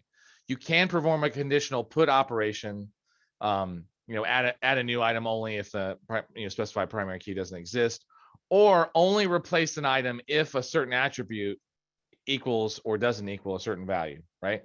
And you can do that in the return parameters value inside your put item operation. Reading item, instead of putting an item, you can get an item, right? Pull it back. You have to specify the table name, the keys, obviously in this case, to retrieve any single item name. And you can also create what's called a projection expression to retrieve only certain number of attributes from the item instead of retrieving the entire item. By default, when you just specify an item, all of the attributes of the item are going to be returned. This is also where you would specify, just like put item, where you specify whether it's transactional or standard. In this case, with reads, you could specify whether it's transactional, eventually strongly consistent, or eventually consistent, right? Updating an item allows you to update an existing item's attributes or add a new item to the table if it doesn't exist, right? You can add, set, or remove attribute values. You can also set conditionals on this as well. You know, it's standard CRUD, right? You can put an item, you can create it, you're going to read it, you can update it. Obviously, you can delete it as well, right? No real surprises here. Now, when you query a table, this actually either reads from a table or any of the two types of secondary indexes, but only the items that match the primary key that you've specified in the key condition expression, right? So here you've got a key condition expression where key equals username, right? Where the username is equal to John Doe, right? And so you're querying the username key and you're looking for the John Doe value in that key, right? Yeah, it's pretty straightforward. You can also filter what you get back, especially if you feel like you're going to get a bunch. So you can like filter the attributes that's going to return. Because remember, by default, when you like query a table or index for an item, it's going to return all the attributes for that item, right? If you don't set reads, I think reads by default, if I remember correctly, are eventually consistent. So you have to specify strongly consistent reads if you want them. Just to make sure we're clear on that.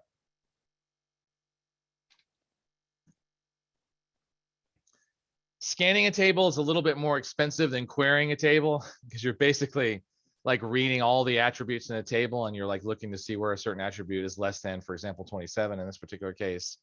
So scan is different than query because query like targets a very specific key and all of its attributes. Scan scans the entire table, right? And then usually with a resulting filter associated with it. You know, you can actually set the consistent read model. If obviously the read model is set to true, then you've set it for strongly consistent reads. Otherwise, it defaults to eventually consistent reads. So there are, by the way, expression attribute name parameters and attribute values. So an expression attribute basically is a placeholder that you use in an expression has an alternative to an actual attribute name, right? The expression attribute name usually has to begin with a number sign followed by like one like alphabetic character. So like in this case, it's actually like P, right? And then it can be followed by 0 or more alphanumerics if you're interested, right? So it has to be one alphabetic character, you know, by more. So in this case, they're actually shorthanding percentile as a reserved word placeholder where the value equals this like particular condition. Expression attributes, by the way, are basically substitutes for the actual values that you might want to compare as an example. So an expression attribute value, much like an expression attribute name, is a little different in that it must begin with a colon, right? Followed by one alphabetic character. So you can use expression attribute names and value placeholders in all types of expressions, such as key conditions, filter expressions, projection expressions. So in this particular case, the Python code is here, and this is when you don't want to hard code basically a literal values in an expression, right? And so in this case, the pound P name, which is the reserved word placeholder, is a placeholder for an attribute named percentile. That's what it stands for, which cannot be used in an expression because percentile is actually a DynamoDB reserved word, right? So you can actually substitute that, you know, pound P in there because you would usually like put percentile in there, but you can't because DynamoDB excludes it because it requires it for its own operations.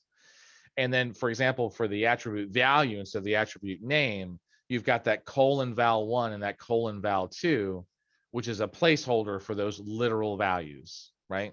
And so that just allows you to do some substitution.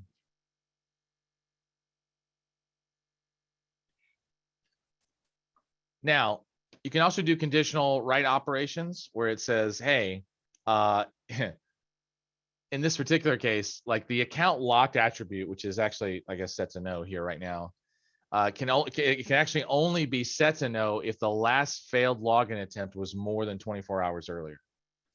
So see, the current login time is greater than the last login time plus 24 hours earlier.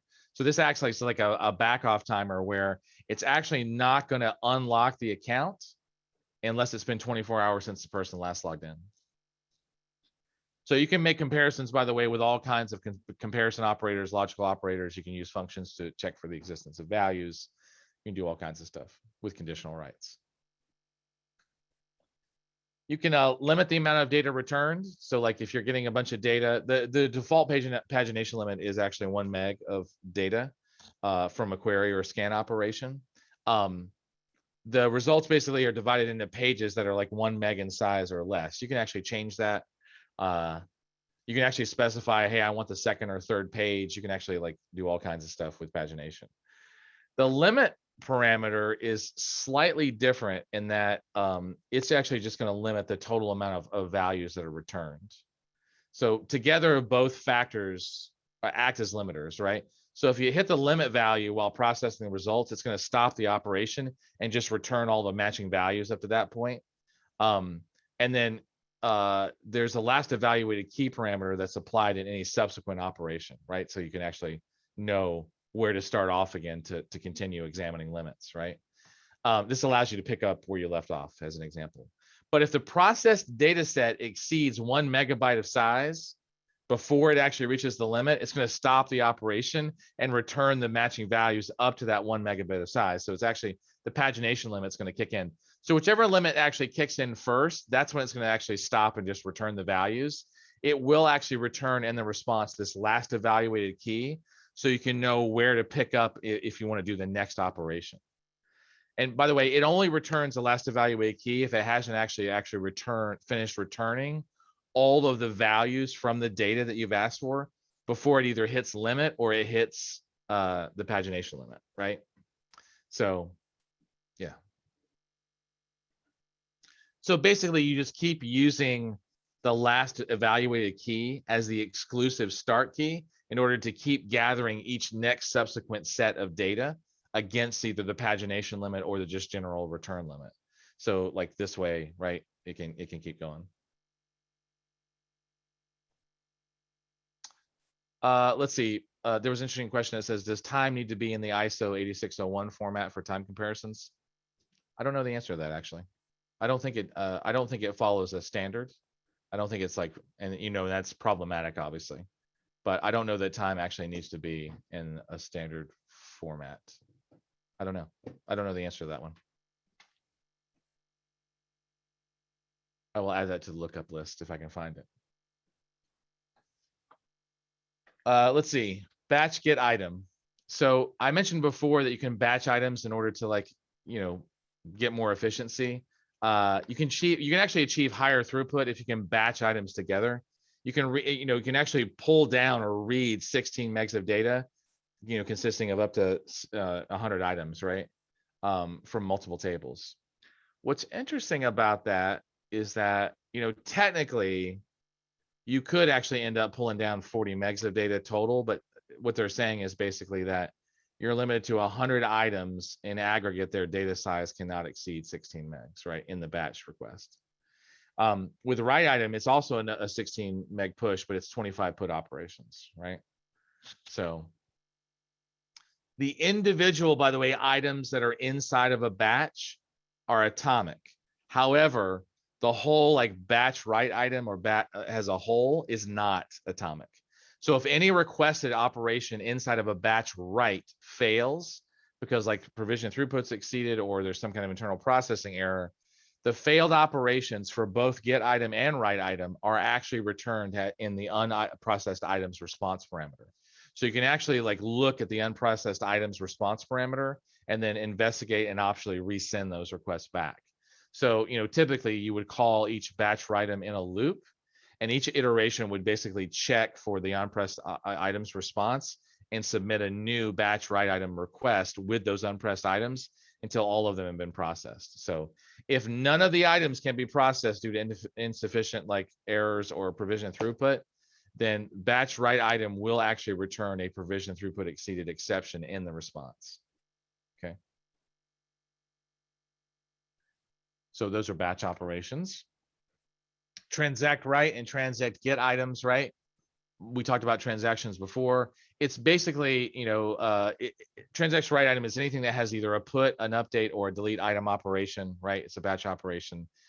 It can check for prerequisite conditions before making updates. There's no additional cost for transactions, but just know that when you run transactions against a table, it eats 2 RCUs or WCUs, depending on which one you're doing, right? So it's going to do, 2 underlying reads or 2 underlying writes, one to prepare for the transaction, whether it's a read or a write, and another one to commit the transaction, right? So there's almost like a double verification happening, at least for writes. For reads, it has to run 2 queries to make sure it's talking to all the servers.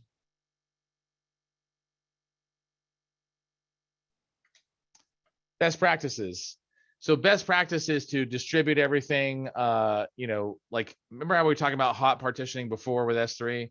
Having some kind of like granularity to the data is actually really important, especially when it comes to the partition keys, because that's really what we're talking about, right? If the partition keys are like not super uniform, then you can actually hotspot by getting isolated to a single backend server inside of AWS. So if you want maximum performance, make sure your keys can be uniquely hashed, right?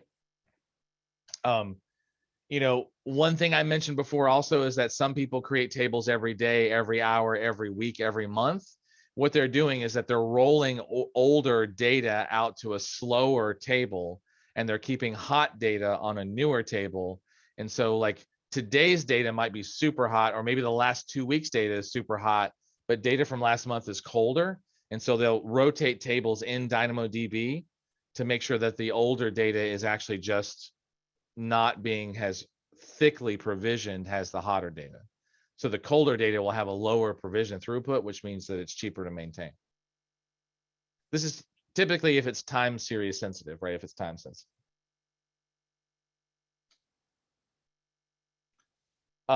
Sometimes, by the way, people will keep, especially if it's not like frequently changing attributes, they'll keep them in separate tables and have reference to them in other tables. So, that's something that can frequently happen. And so here, by the way, if like there's a varied access pattern, we might actually roll that off to a separate table. In this case, like the company stock table is not going to change, but maybe like once a day as far as the stock price at the beginning or closing of the bell. If they're actually actively tracking stock price, obviously that could be a whole different thing, right? Company information might be a relatively static table. So why fold that in and keeps that static data in the overall company table? You might separate that out into something different. So the stock table might be changing frequently, and then maybe the static data gets rolled out to its own table. So things to consider when you're thinking about the architecture of these tables is that what's the access pattern? How will this data be consumed? Thinking about different ways that you might create different tables for this kind of setup. This isn't probably necessarily a new concept. We do this all the time for traditional databases and thinking about how they get accessed. And then we talked about local secondary indexes, about like using locals sparingly because they do actually steal from the primary table set, and then you don't have a whole lot of flexibility. We did talk about with globals that, you want to take care of like using the minimum amount, like structure that global secondary index for a specific query or set of queries, and make sure it has a subset of the table's attributes, and then make sure that, you're aware that it is an eventually consistent read replica. So it is eventually consistent. If you need strong consistency, then LSIs are your thing.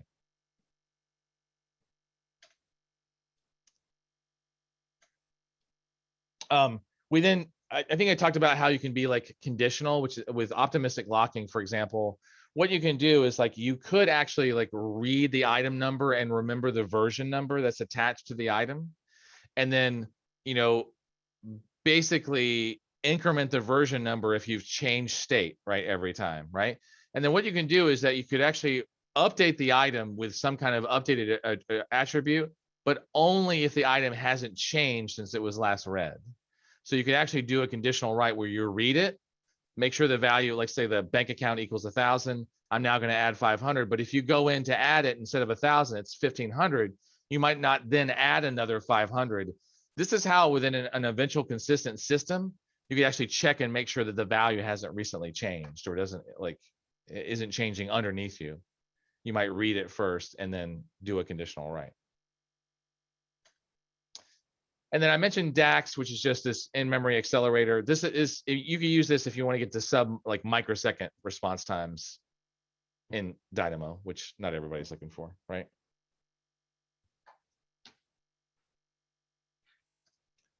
And then troubleshooting. So general guidelines is that, you want to log all your DynamoDB calls, right? Make sure you're looking at CloudWatch to set up alarms for provision throughput and whatnot. Check the return response or any thrown exceptions that are hitting your code. Remember that the errors that you're getting are actually super specific and so should help you.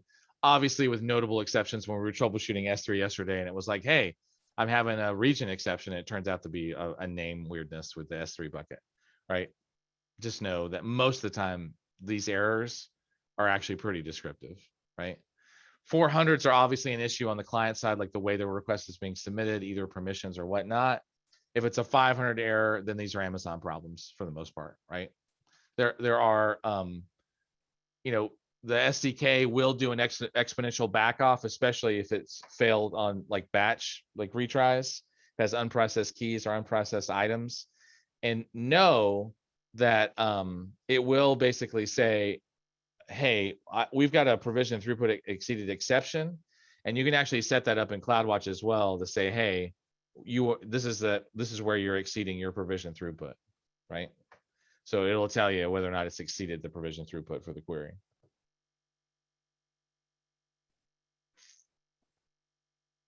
So for example, you might set up a CloudWatch alarm to notice when the request rate exceed 80% of the provision table's throughput. And so it can send you an alarm and say, hey, your queries are consistently getting within 80 or 90% of max, right? And you can, by the way, have the CloudWatch alarm like provision additional throughput. So you could actually have the CloudWatch alarm see that you're hitting 80 or 90%, and it could add 20% capacity. So you can set up a Lambda function to do that as well, which is kind of nice. All right, so here's the scenario that we were looking at before, where we have a user and we're hosting a website, and then where does the data go for like metadata or other kind of like components like profile data or whatnot for the website. So we're kind of like building this little scenario as we go with these services for an application. Okay, so we're getting towards the end. I just want to check on one little thing, just make sure that all this is still kosher. Good, still pre-warmed and ready. Excellent. All right, so let's do a little knowledge check, because you just got a fire hose of information.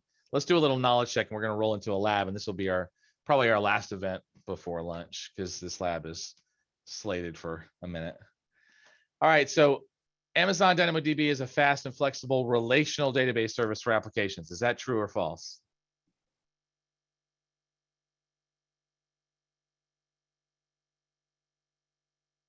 False. Good. Yeah, obviously we've been talking for the last like 30, 45 minutes. It's a no SQL system. Okay, good. Number two, a global table is a collection of one or more DynamoDB tables, all owned by a single AWS account, identified as replica tables. Is that true? Is that how I described it?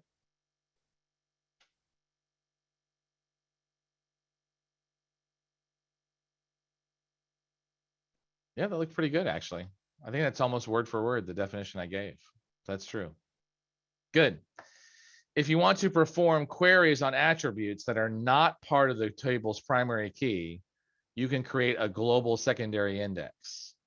So if you want to perform queries on attributes that are not part of the table's primary key, you can create a global secondary index. Is that true? Did you have a lot of flexibility with global secondary indexes?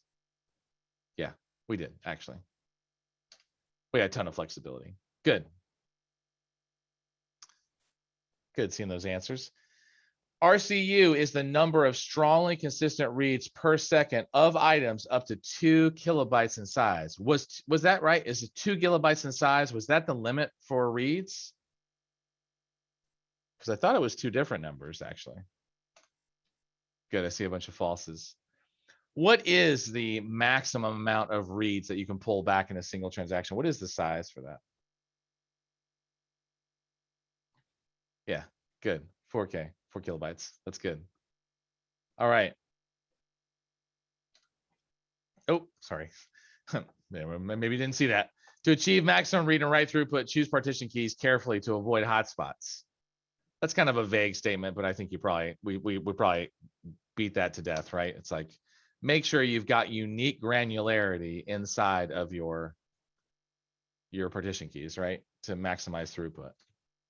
Okay, last but not least, any changes made to any item in any replica table is not replicated to all the other tables in the same global table. Is that true? If we set up global tables, does that mean that any change made to any other table isn't replicated to all the other tables? Yeah, that's false, actually. Okay. So here's what I want everybody to do before I actually go over the lab. I want you to switch over, log into your site, and I want you to go ahead and hit start lab, right? Because I'm worried about these labs expiring, because sometimes when I pre-provision them, they run out. So everybody switch over to your lab, which is lab number 3. This is what we're doing. And go ahead and hit start lab, because I'm going to actually switch over and talk about the lab for just a minute. Okay.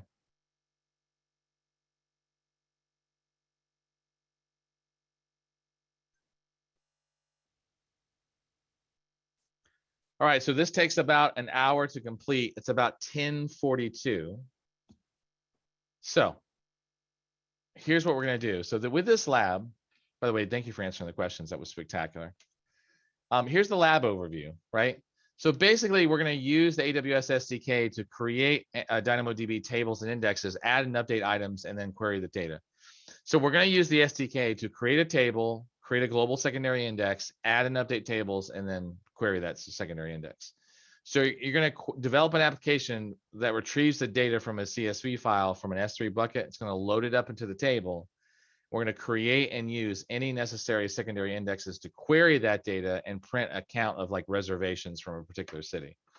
And so finally, you're going to link some S3 objects into your DynamoDB data. Okay. So that's really it. If we go look at the lab, obviously it's going to be standard. So you're going to close all of your previous lab windows, which should have already failed anyway. You're going to hook into your lab environment, right? Choose your particular like thing that you're going to follow. I'm going to choose Python again. And then again, remember that this code pretty much works out of the box. So if you're not a programmer, you're probably not going to take a run at this, right? You're just going to take a look at it, kind of learn it, mess around with it, examine it. But otherwise, you're going to comment out the solutions code, right? And you're basically going to write your own components in there, right? And so here, you're going to create the table and the global secondary indexes, right? You're going to open the reservations table creator.py, right? And create both. You're going to run it. It's going to create the table in question. So you should see some expected output there. Then you're going to upload data to the particular table, right? So you're going to use the reservation data upload to actually upload the table, the data in question. Then you're going to run a query against the actual table that just now. And then you're going to have an optional challenge, which is only optional, so it's up to you, where you're going to update certain items inside the table. And that's it. And that's the Python version of the lab. The .NET and Java versions are the same, obviously, with just different languages. So that's the main focus for the lab. And that's what we're going to be doing for at least the next hour. Probably given kind of like our time frame, we're probably going to take lunch a little bit early, come back like pretty much close to 1, and then finish out the rest of the day. So at this point, I would say go forth and go ahead and dive into lab 3 and go ahead and get started. By the way, just to check, no one should be saying provisioning lab resources, at least not for very long. Is everybody started at this point in time? Anyone who's not started? Okay. Yeah, we want those labs to be hot. Okay.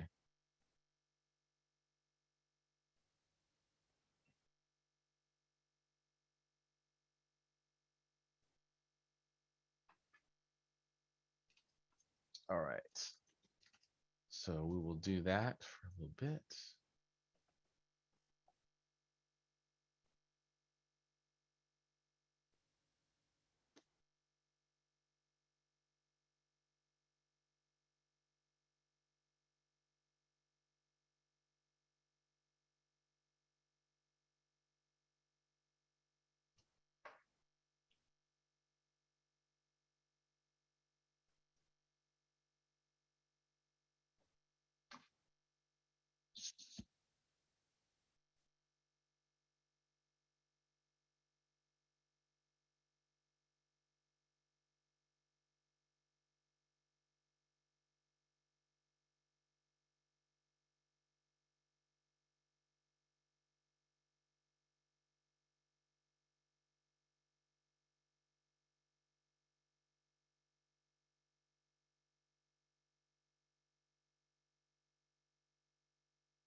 I'm gonna go off camera for a second, but I'm still here in case you need me, so.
Okay, so.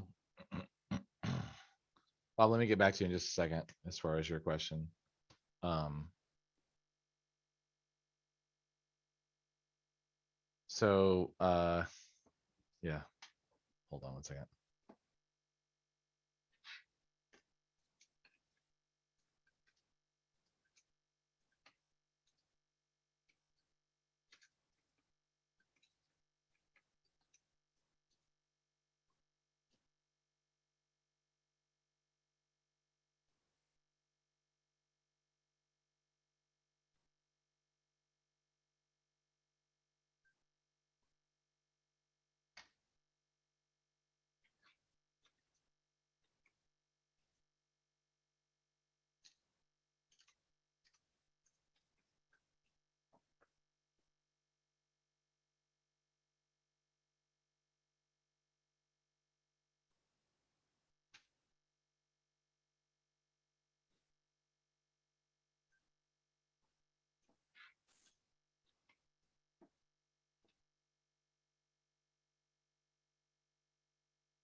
Everyone, I'll be back in just one second. I'm just gonna troubleshoot something really quick.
let's see, Bob, sorry, just finished that troubleshooting cycle. Let's see. Where are expression attribute values stored? I don't understand that question, honestly. Trying to understand why they updated and used when all three URLs were different. So wouldn't it take more space in this instance? Sorry, you'll have to clear that up for me. Not sure why that's confusing. Read the other couple. I think it may be related to just parameterizing values to a function call and that they're not actually values stored in a database. Not really. I mean, like, just to say this is that like that's similar to doing prepared statements inside of like an SQL system. Right. It is a DB optimization thing. It was like a design decision they made early on. Not only would it allow you to get around the reserved words, right? But another motivation for the design was basically to separate the statements from the parameter names and values, similar to how prepared statements in SQL basically. Right. Like, well, there's a lot of databases that the SQL has to match exactly in order to match a pre-prepared SQL execution path, for instance. Right. And that's kind of what I meant by a database optimization, but I think it's more like a prepared statement, right, where it's meant to prevent SQL injections and things like that. By the way, do you know what they call a SQL injection on Dynamo? I'm curious. No, I don't I'll actually. have to look it up. Yeah, I don't know what they call that. Now I'm curious, actually.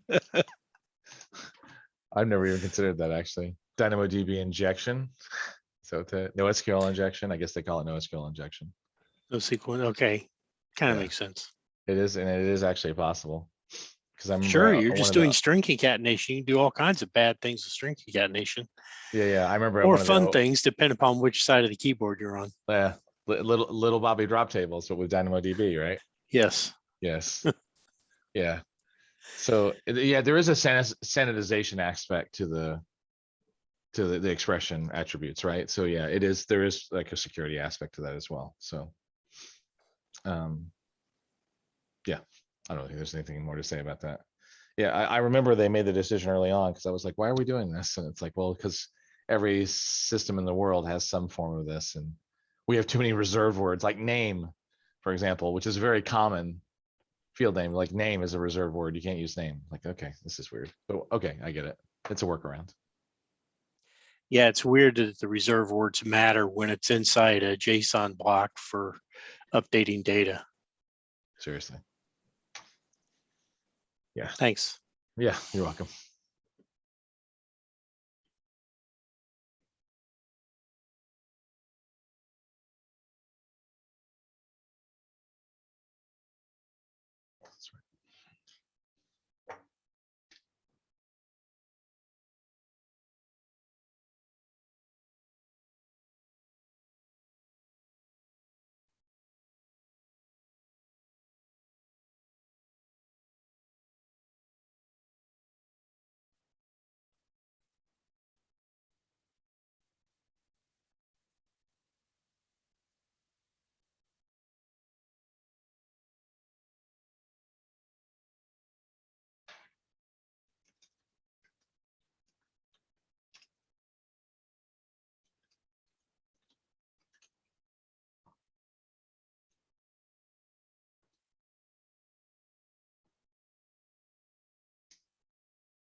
now we're going to move on to Lambda, which is serverless, which, is probably one, like working on virtual machines, you already know how to do that because you've probably been doing that for years. You've probably also know how to work with containers if containers are part of your ecosystem, because they'll be, containers are containers everywhere, right? I know there's like distinct differences if you like Fargate it and stuff like that. I get it. But like for the most part, like when you use a Docker file to build a container, it's the same container everywhere, right? Now, operating container orchestration systems, that's a whole different thing, but this is a developing class. This isn't a system administration class. So that's why they didn't include virtual machines. And this is why they didn't include ECS and EKS in the discussion, because while if you're running your own, that's useful, but typically that's a system administration task. So operations and DevOps and SREs and all that would handle that. Now, though serverless though is designed for developers to deploy applications with a minimal amount of questions. Now, that doesn't mean that your operations team probably isn't involved in the discussion around serverless, but just to say this, they're not required. Oh my God, I'm an operations person. I can't believe I said that. So just to know that that's why serverless is included, and we're not talking about virtual machines and we're not talking about containers.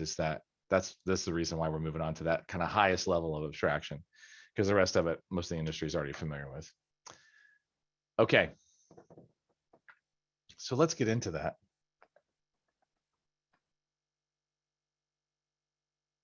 Developing with Lambda. Okay, be prepared because there's a lot more information. And I know that for some of you, this is like your kind of first AWS class, and they are all a little bit fire hosey. So like, there's a lot of information here. Just know every single thing I'm talking about, except for the stuff at the very end, which is just like our proprietary like training and stuff like that. Proprietary training. I'm sorry. I'm not here to sell you anything. This is free training that you're going to have, resources that you're going to have access to after you leave this class. That's the only thing that you don't already have captured in the slide deck or in this recording. And just know that about 24 hours after we finish class, sometimes it takes 2 days, I'm going to send you an email with everything, all the training resources, all the certification guides, and all the stuff that I talked about at the beginning of class. So you'll literally have everything either in an inbox or in a PDF for you. Okay. I just wanted to frame that up. This is why we're talking about serverless. Okay. So serverless. So serverless is interesting because it's actually been around for like the better part of a decade, if not longer. The concept has probably been around, honestly, since the 70s. Since mainframes were around, and it's only now since recent technology and orchestration has caught up that you're seeing a real push, because Amazon released Lambda, for example, I want to say it was 2013, 2014, but the concept of serverless predated them. And the idea here is, how do I just run code? How can I just run code? Let me give you a zip file, a jar file, a Docker file, Docker file, a Docker container. And how do I just give it to you? Now, this is going to sound like a joke, but just as a little sidebar, there's 17 ways to run containers on AWS. 17, that's not a joke. There's actually only 2 official services. There's the container service and the Kubernetes service, both of which start with Elastic, by the way. But Lambda is one of those services that you can give a zip file to, a jar file to, if it's Java, or you can give a container to, and it will actually run it. So typically people upload zip files, or they host zip files in S3 and have them referenced in Lambda. So, but that's what Lambda does, is Lambda just runs your code. That's its main kind of function. You just answer a few questions, and it's event triggered. So the other thing to be aware is there's a 15-minute execution time for Lambda. And when you hit that limit, it just cuts you off at the knees. You're done, right? Which is fine, because this is actually not designed for long-running applications per se. It's actually designed for event-driven architecture. So the focus here is, how can we transform something based on an event? An event happens, we have a response, a transformation, some kind of thing, then there's an output. That output could trigger other events, but that's the goal, is that we're trying to get to kind of a trigger-based system. So then what is serverless computing? Because I just kind of described it. Well, serverless computing is basically different from traditional deployment, because you're not doing the whole thing on the stack. The only thing you're doing is you are building and deploying apps and then maintaining and updating them. That's it. But like the runtime, the libraries you still have to manage. Like the runtime, like if it's a Python runtime, or Java, like a JDK or JRE, that's all handled for you. And in some cases, including updates, right? the rest of it, all the fault tolerance, the load scale, the load balancing, the auto scaling, all that other stuff, the security of everything beneath the application layer, that's all done for you. If you can imagine, that's actually super attractive to most operations teams and developers. But I will say this, only for modern operations teams. Remember that traditional operators, of which I am from the old school of operators and have evolved into the new school of operators, old school operators like to retain control. And they feel like if they don't have control, then there's a different kind of perspective on this whole thing. But anybody, by the way, who didn't start out in the 90s or the 2000s where their career typically has the mindset of like, let's just let the cloud provider handle it, right? But the other thing is that that's cool, but we also have to be aware of enterprise concerns, right? Of which, even though AWS is like heavily certified, if you need that control, then you're going to look at the traditional deployment model. Or you can go hybridize, which is what containers kind of is, right? Containers is kind of that middle ground between completely serverless and completely OS driven. But this is really where Lambda sings, is in that pink area, is that this is a serverless option. This is what we're striving for, right? Is I don't want to deal with servers. Let me just give you my code. Let's run it. You trigger based on my events. We're done, right? Now, what kind of code are we talking about? Well, that's really up for discussion. So no servers, scales with usage. By the way, out of the box, you can get 1,000 concurrent runs of your Lambda function on an account. So 1,000 concurrent runs, and they can run up to 15 minutes, right? And if they run for a second, you can get 1,000 runs a second. Like, that's great. If you want to upgrade that, like increase it to 10,000 or 20,000, you just have to open up a service quota inside of AWS. And just so you're aware, what does that mean? There's a service quota service where you can go and up your limits for your account. Now, this might be news to you, but everybody's AWS account has limits for how many EC2 virtual machines they can start, for how many DynamoDB tables they can start, how fast they can run. The reason for that is that it allows AWS to protect themselves from a capacity standpoint. It also means if someone hacks your account, they can't go crazy, right? If you ever want to test that, by the way, go into like the service console. Let me show you what the service console looks like, just so you can see it. Sorry, the service quota. Service quota is the service, right? If you come in here, by the way, and let's say that you, I think I put a request in here one time for something, and man, it immediately red flagged it. Let's talk about EC2. If you come in here and you go into EC2 and you're like, hey, by the way, these GF and INF instances are all GPU instances. I think I came in here one time, like I was doing a demo, and I upgraded the G spot instances requests. I like uploaded it to like 1,000 or something, just like messing around. Instantly, Amazon calls me. They're like, hey, we think your account's been hacked. I was like, why? It's like, someone just requested 1,000 GPU instances on your account. And I was like, yeah, that was me. I did that. You can just ignore that, right? And then they rolled it back, right? So just know that you do have limits, and if they're hard, it'll say adjustable no. If they're soft limits, it'll say yes. So if you're managing your own account, great. Just so you know, obviously for Liberty Mutual, if I remember correctly, I think you guys get access to accounts, but I think the rest of it's all run by operations and SRUs and DevOps or whatever you're calling your infrastructure team. So, just know that there are quotas on the accounts to prevent you from kind of like shooting yourself in the foot by over provisioning or whatnot. So back to Lambda. If you're here, availability, fault tolerance, all built in, scales with usage, no servers, an awesome product. Now, what would you use Lambda for? Well, basically anything that you can either run in 15 minutes or anything that you want to chain where every stage needs to run in 15 minutes or less. That's it. These use cases from my perspective are useless. If you have code that you want to run and it's got 15 discrete stages to the process and you can actually finish those stages within 15 minutes, that's a great use case for Lambda. That's an event-driven architecture. Something happens, you run through a process, you're done, right? A 24/7 continuously running application that is constantly being engaged and hit that isn't event-driven, that's not a good use case for Lambda, right? That's a server with an application that's constantly listening, right? Event-driven architectures are really where Lambda sings, right? Something triggers something, and then you have a transformation event. It could be someone puts a JPEG up into an S3 bucket.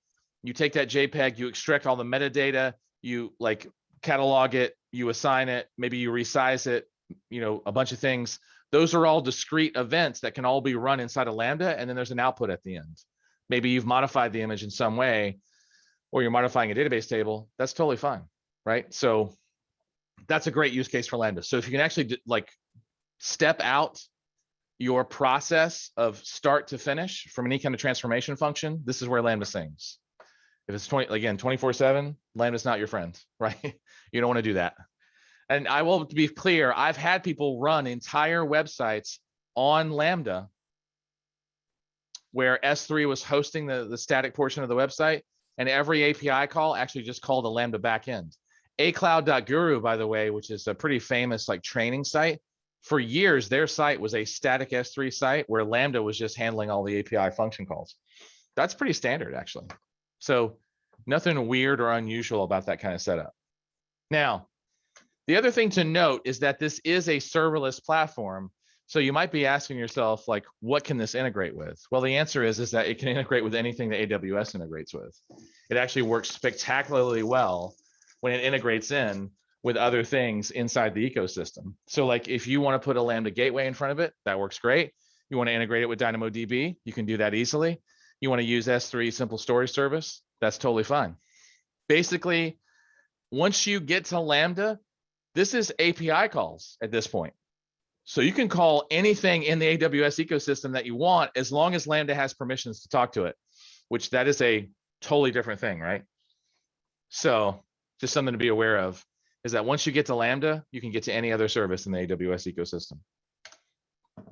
Now, here's an example of a serverless architecture. So here we've got users who are coming in and maybe they're hitting an API gateway, which is that little red box in the upper left-hand side. And they in turn are invoking all kinds of Lambda functions, including the simple notification service. Maybe they're talking to the database indirectly through Lambda. Maybe they're verifying and logging in through the Cognito user and identity pools over on the left-hand side. And so user authentication, basic content delivery, any kind of dynamic interaction is all happening through these API calls. Now there's no website here that I can see that could be hosted, but it could be like the S3 bucket is actually hosting a static website with content on it. And maybe there's calls there that are actually running back to the API gateway into Lambda. So just know that without running a single operating system, all of these services could handle dynamic interaction, even web-based dynamic interaction in some cases, scalable global content delivery, which is what that purple box over on the right-hand side gets you, as well as user authentication. So don't feel like you got to hold back for this. I have people running entire architectures. There isn't a single server or a single container in play, right? So it's powerful. Oh, wait, let me just stay there for a second. Any questions about that?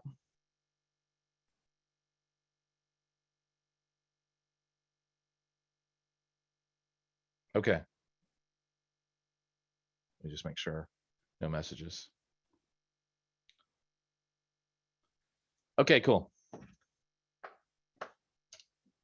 Okay, so then Lambda itself is really, there's an event trigger, which is on the left-hand side, or it can be triggered manually. So by the way, it doesn't matter like what the event source is, but there's some event where you evoke a piece of Lambda code and either talks to an external service or talks to an AWS service or whatever, but that function code is what's inside the Lambda function.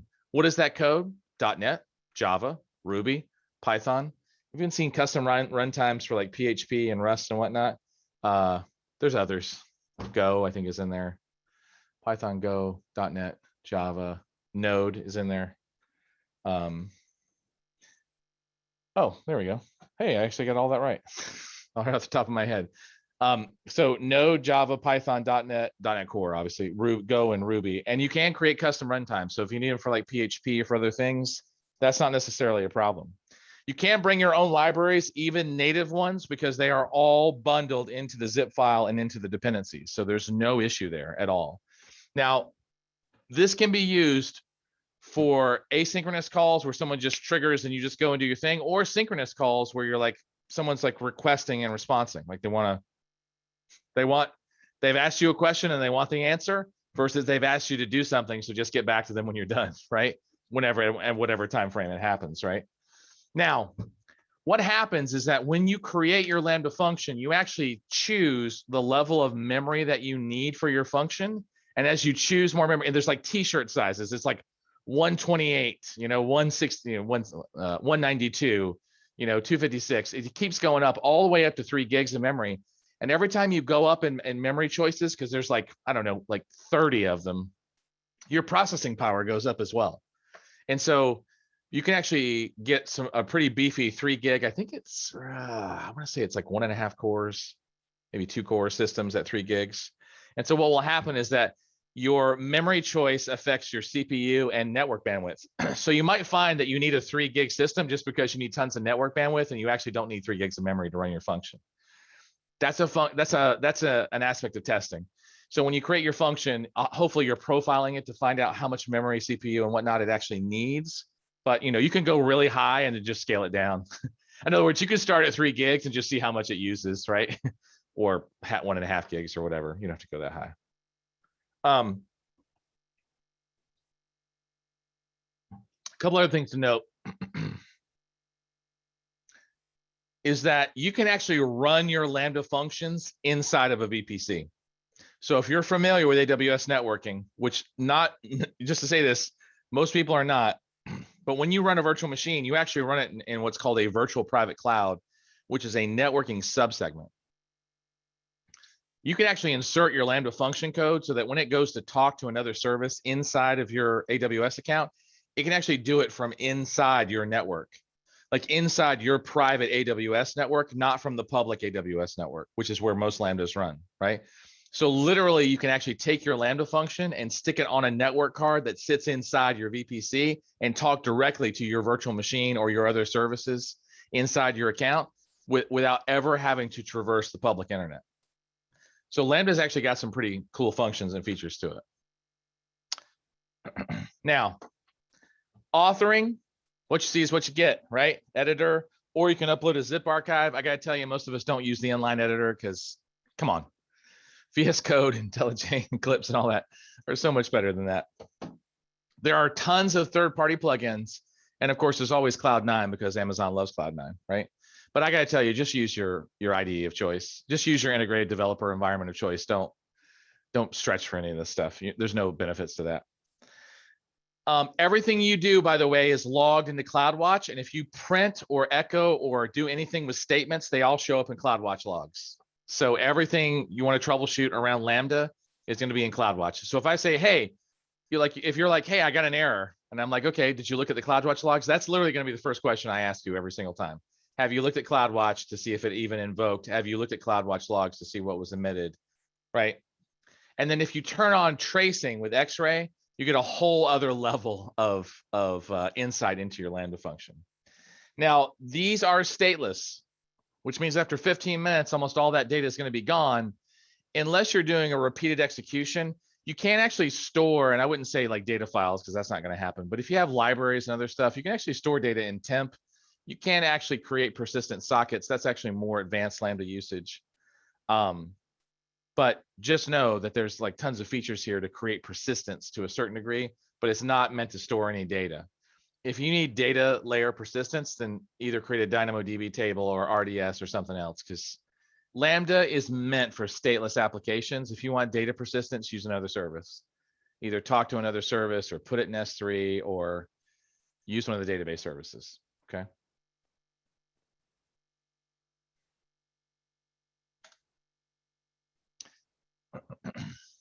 Okay, so what can trigger? What can directly trigger a Lambda function? Because you could push the button on it, right? You could make an API call and trigger a Lambda function. But just so you know, there's lots of services out here that will natively trigger a Lambda function to just go. AWS config will, the simple email service. S3 is probably one of the most common. DynamoDB can do the same thing. You can tell Alexa cancel. You can tell,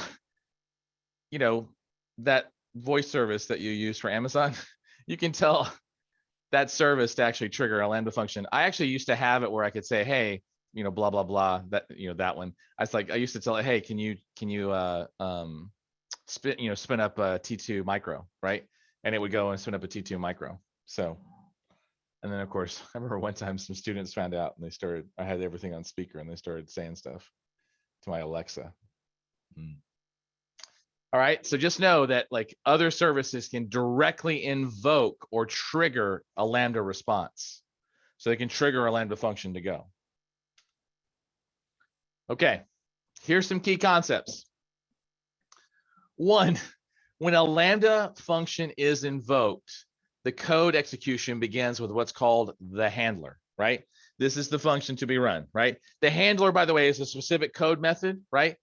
You know, Java or C#, or it's a function, if it's Node or Python, that you've created and you've included it in your package. You specify the handler when you are creating a Lambda function. So each language supported by Lambda has its own requirements for how a function handler can be defined and referenced within, you know, whatever package you're using, right? So .NET, Java, Python, they all do it just a little differently. So that's the first part.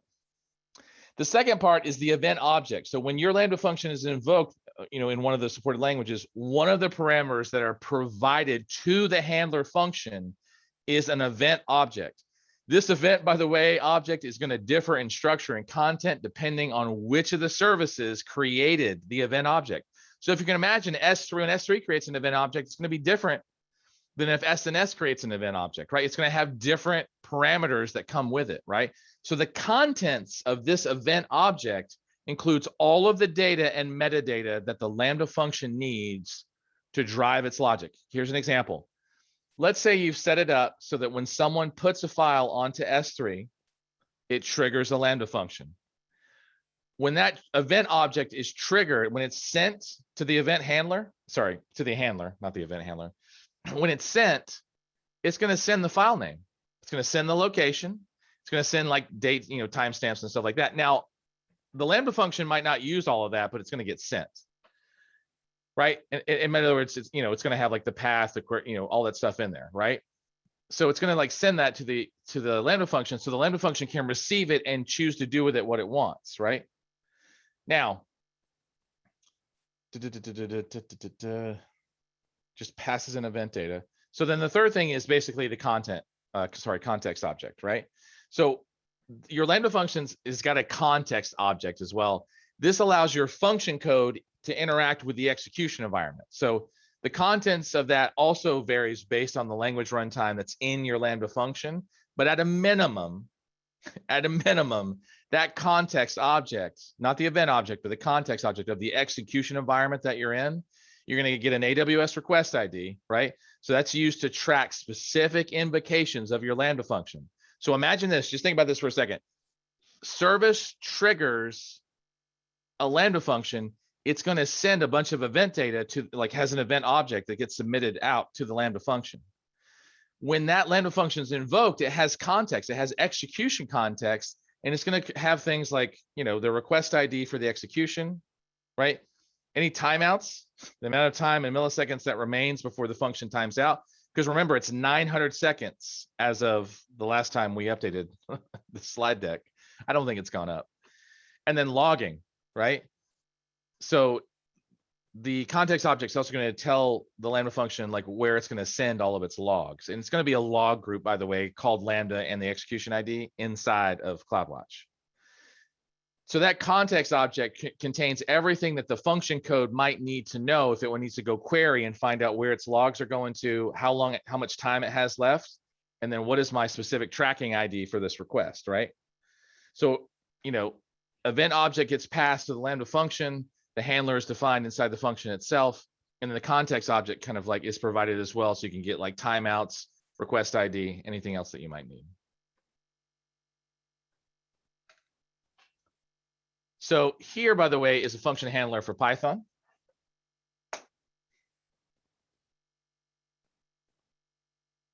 Pretty straightforward, right?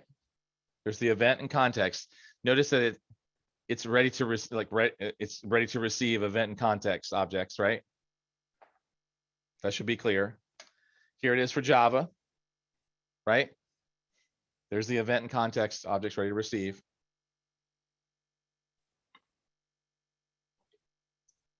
This example, by the way, it looks like the input is a type of integer, and the output is a type of string, this particular case. So if you package this code and its dependencies, by the way, and create your Lambda function, And, you specify, hello, my handler, right? As the handler, right? Hello, my handler. Yep. Example.hello, and then my handler. So the first handler parameter is basically the input to the handler, the my handler value, which can be event data published by an event source or custom input that you provide, such as an integer object, as in this example, right? They're providing an integer object, or it could be any custom data object. It doesn't have to be integer or whatever. It could be whatever you want. And then here's C#. So when you create a Lambda function, you specify a handler that Lambda can invoke, right? When the service runs the function on your behalf, and you define that Lambda function handler has an instance or static method in a class. If you want access to the Lambda context object, the one that has the request ID and the logging and all this other stuff, it's available by defining a method parameter of type Lambda context, which is an interface that you can use to access information about current execution, including how much time do I have left, the name of the current function, my memory limit, what's my execution time remaining, where's my logging going? Remember, that context object has everything that the function needs to know about the execution environment, not the event object, because the event object has what triggered it. The execution environment has information about the local environment. So in this case, like the first handler parameter, right, is the input to the handler, my handler, which can be event data, as we talked about, or the custom input that we just talked about, right?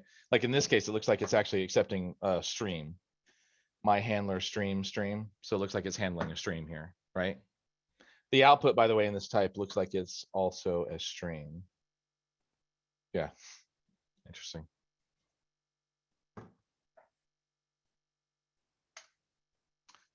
Okay, let me pause for a second. Questions thus far?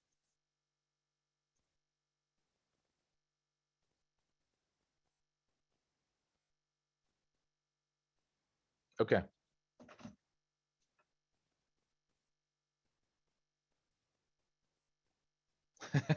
Are you guys all just blown away? Half of you are like, yeah, Michael, I already got this. I work with functions all the time. The other half of you are like, oh my God, that's a lot of detail. Okay. We'll keep going. Okay. So we got our Lambda function. And the core components of Lambda, of course, as we talked about, are the Lambda function and an event source, right? So the event source in this case is going to publish an event which pushes to Lambda, right? And then the Lambda function is that custom code that you write to process the events, right? Now, Lambda itself can also poll things. Like you can say, hey, I want you to watch a service, right? And so just know that there's a pull and a push model. There's also direct invocation where you just do an API call and say, hey, I need a response to this. And that's more like a synchronous like request response kind of interaction, right? God, what else would I say about that? So I think the request response model is 100% clearly a synchronous model, and it does return the response. It holds the connection open and returns the response immediately to the calling application. But if the service is triggering Lambda, or that's the push model. That means the service has said, Lambda, go. If Lambda is watching a service, like you've asked Lambda to watch a service, and it's like polling it, that's the pull model, right? That's the only distinction between those two events, right? They're both event-based invocations, but one is where the service does it, and the other is where Lambda's watching a service and does it, right? I would say that AWS in general is pushing the service triggering Lambda model instead of having Lambda watch a service model. So you're seeing that more and more.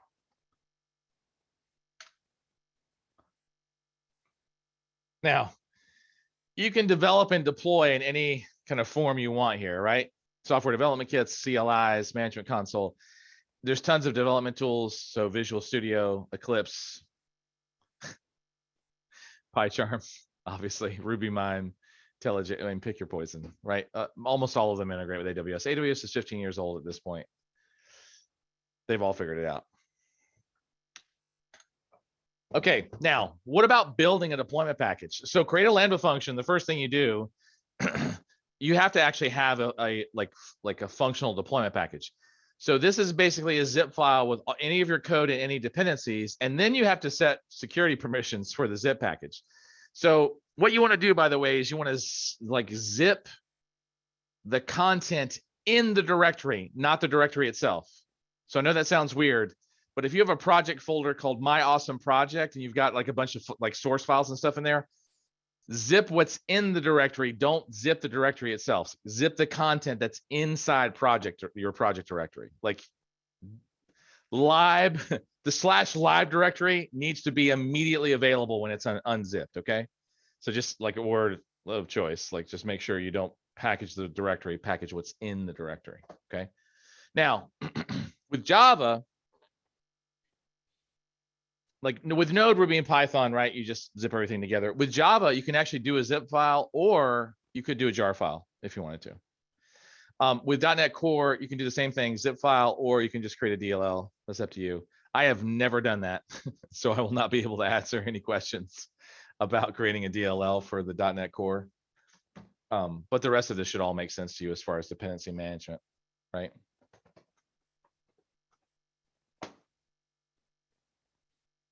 Okay. So basically a zip file with everything in it. So this slide shows basically where you're going to create a Lambda handler class in your code. You create the Lambda function, which means you zip it up and you upload it to Lambda. You specify all the stuff. When you create your Lambda function, which is something you're going to see in the lab, you're going to allow Lambda to assume a role.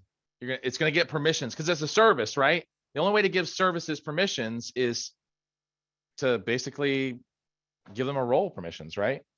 And so as you do all that and you hit create, it's finally going to push the code. It could be on S3, it could be locally run, that's fine. And then what will happen is you will then invoke the Lambda function. And then you go look at CloudWatch to see what's going on, right? You can, by the way, upload a zip file from S3. So you could refer to S3 if you actually want to do that instead. Now, execution models we talked about a little bit already, but like when the client expects you to answer a question immediately, that's synchronous. If something is triggering something to go, like just go, right? That's an asynchronous. It's just event driven. Stream-based is a little more interesting because it's just a continuous engagement of like DynamoDB change, do this, DynamoDB change, do this. So you're just constantly sending stuff to, in some cases, a single Lambda function that is processing and receiving for a period of time and then dropping and then starting over. And so like sometimes that comes in batches, like you get a bunch of changes and they get batched over to a Lambda function and they just keep going. Streaming and asynchronous to me are actually not much different. They're still event-based. The difference is that there's multiple events in a stream versus a pure asynchronous event-driven option. So I wouldn't get too wrapped up on the distinctions there. They're pretty much the same.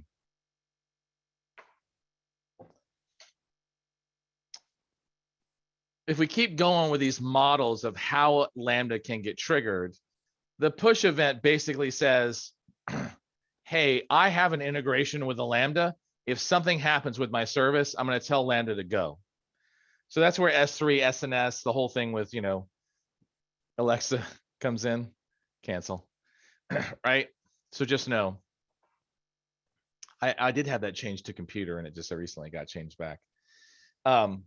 This means the service is triggering it.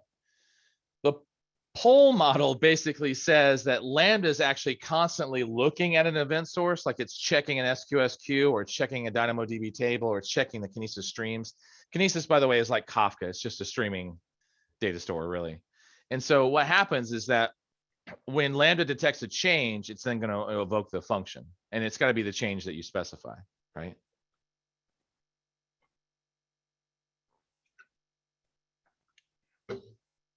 And of course, there's a direct invocation type, which we talked about before, which is where you say, hey, go. You push the button or you make the API call directly and clients are just invoking you directly and causing the event to happen. So there's no services involved. Lambda's not watching a service. The service isn't triggering Lambda. It's literally just clients going, yeah, let's go. That's it.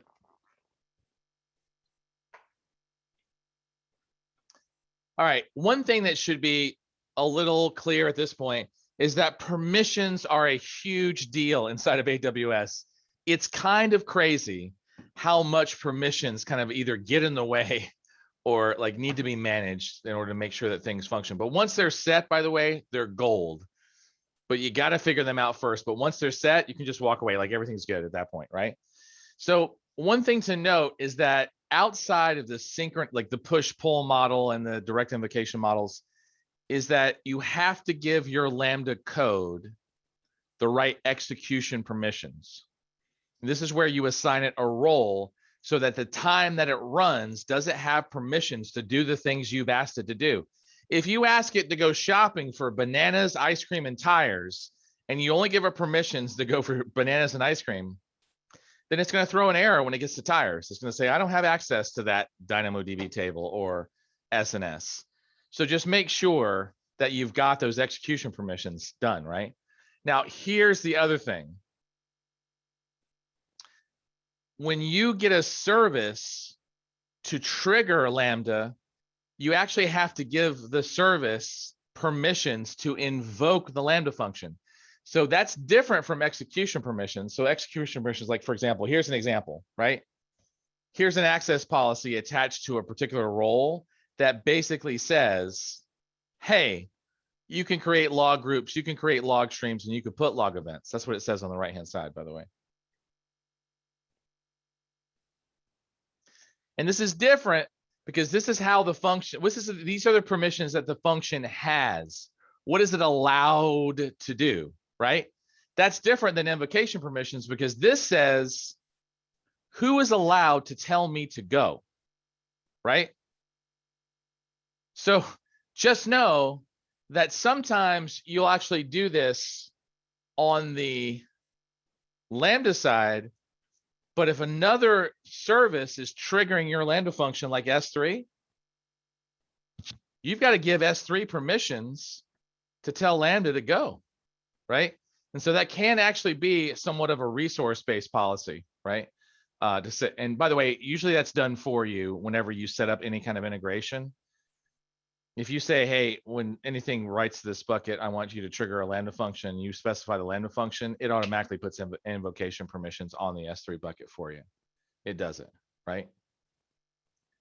So just know that a lot of this is done for you, but there's two sets of permissions.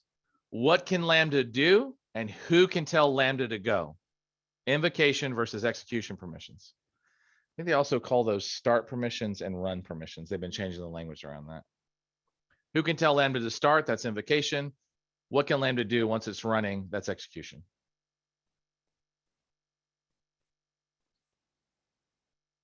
So in the push model, by the way,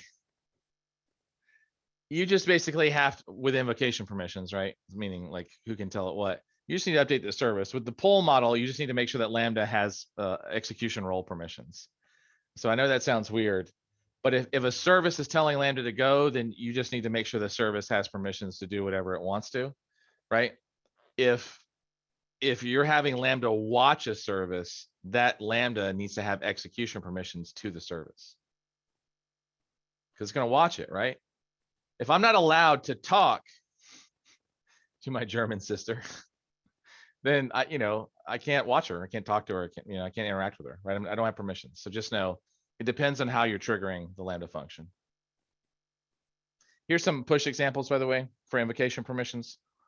So in example A, S3 is being granted principal permissions for the Lambda invoke function action if the event source is example bucket. That's what's on the left-hand side. The action is invoke function. The principal is S3, which means S3 is the service. If that said code commit or dynamodb.amazonaws.com, that would be a different set of services. And then notice the source is example bucket, right? This looks great. And then in example B, API gateway is granting principal permission for the invoke function. So what this basically what this is that it's basically saying, hey, look, it says right there under principal on the right-hand side, it says API gateway.amazonaws.com. Meaning if it's coming from API gateway, you have the ability from that specific resource path, you can invoke this function. So in both cases, these are granting permissions to the service from a very specific resource to invoke the function in question. So these are like push examples. The service is pushing against Lambda. All right, how are we doing? I feel like I have lost half of you, either to food coma or to too many details. Questions, floor's open.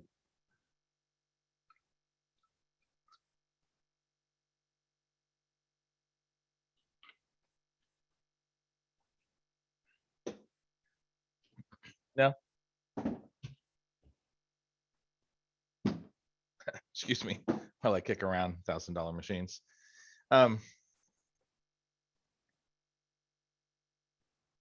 Okay. All right, other things to note. All function executions are limited to 15 minutes, 900 seconds of running time. The default timeout is 3 seconds, but can be set to any value between 1 and 900, right? Seconds. Duration is calculated from the time your code begins running up to the nearest 100 milliseconds. I think this changed actually. I believe that it actually is now down to the millisecond. It doesn't do 100 millisecond breakpoints anymore. This means, by the way, you only pay for as long as it runs. So if it runs for 9 milliseconds, that's what you pay for. If it runs for 101 milliseconds, you pay for 101 milliseconds. Before, by the way, if you ran for 101 milliseconds, you paid for 200 milliseconds. Because 100 milliseconds were the breakpoints. But they just changed that, I want to say, within the last year or two. So just know 900 seconds is your cap. That's it. That's the most you can request. Now, Lambda can run things on a regular schedule. You will have to use a scheduled event, right? Which is, I think it actually uses CloudWatch events for that, but don't quote me on that. You can run it just like a cron expression on a fixed period of time, date, whatever, right? So it runs just like cron. Now, here's a couple of restrictions that you may not be aware of. All inbound network connections to the Lambda function are blocked by Lambda. Only TCP is supported, not UDP. You can't run ptrace calls because unfortunately that gives you too much information about the black box that they use. And then you cannot use it to send out port 25 traffic. If you want to send out port 25 traffic, you got to use the SES service, the simple email service. Okay. Couple other key concepts, just briefly. So versioning will allow you to publish one or more versions of your Lambda functions. And each time you publish a version, the latest version, so let's say you have versions 1, 2, 3, and 4, $latest is going to be always your last version, your new version, right? So Lambda is going to assign a monotonically increasing sequence number for versioning. So it just goes 1, 2, 3, 4, 5, et cetera, et cetera, et cetera, right? So versions are immutable copies of your code, so you can pin to certain versions of your Lambda function, and you can invoke certain versions of your Lambda function. If you call your Lambda function $latest, you're always going to get the latest version of your Lambda function. That may not be great for production, just saying. Just keep that in mind, right? Might be great for development, but that's not going to be great for production, so be mindful of that. The other thing is that aliases, you can create aliases to certain like versions of your function. And by the way, that has its own unique Amazon resource name. So you could say, look, prod equals this version. And then you can change the alias. So prod goes to version 3 and goes to version 4. But you can pin prod, staging, test, dev to certain versions and then change those versions as they increment. So think of an alias like a pointer to a specific Lambda function version. So it allows you to access that particular alias without having to know how the version is incremented or what version number it is or the specific version the alias is pointing to. You don't need that. Here's an example, right?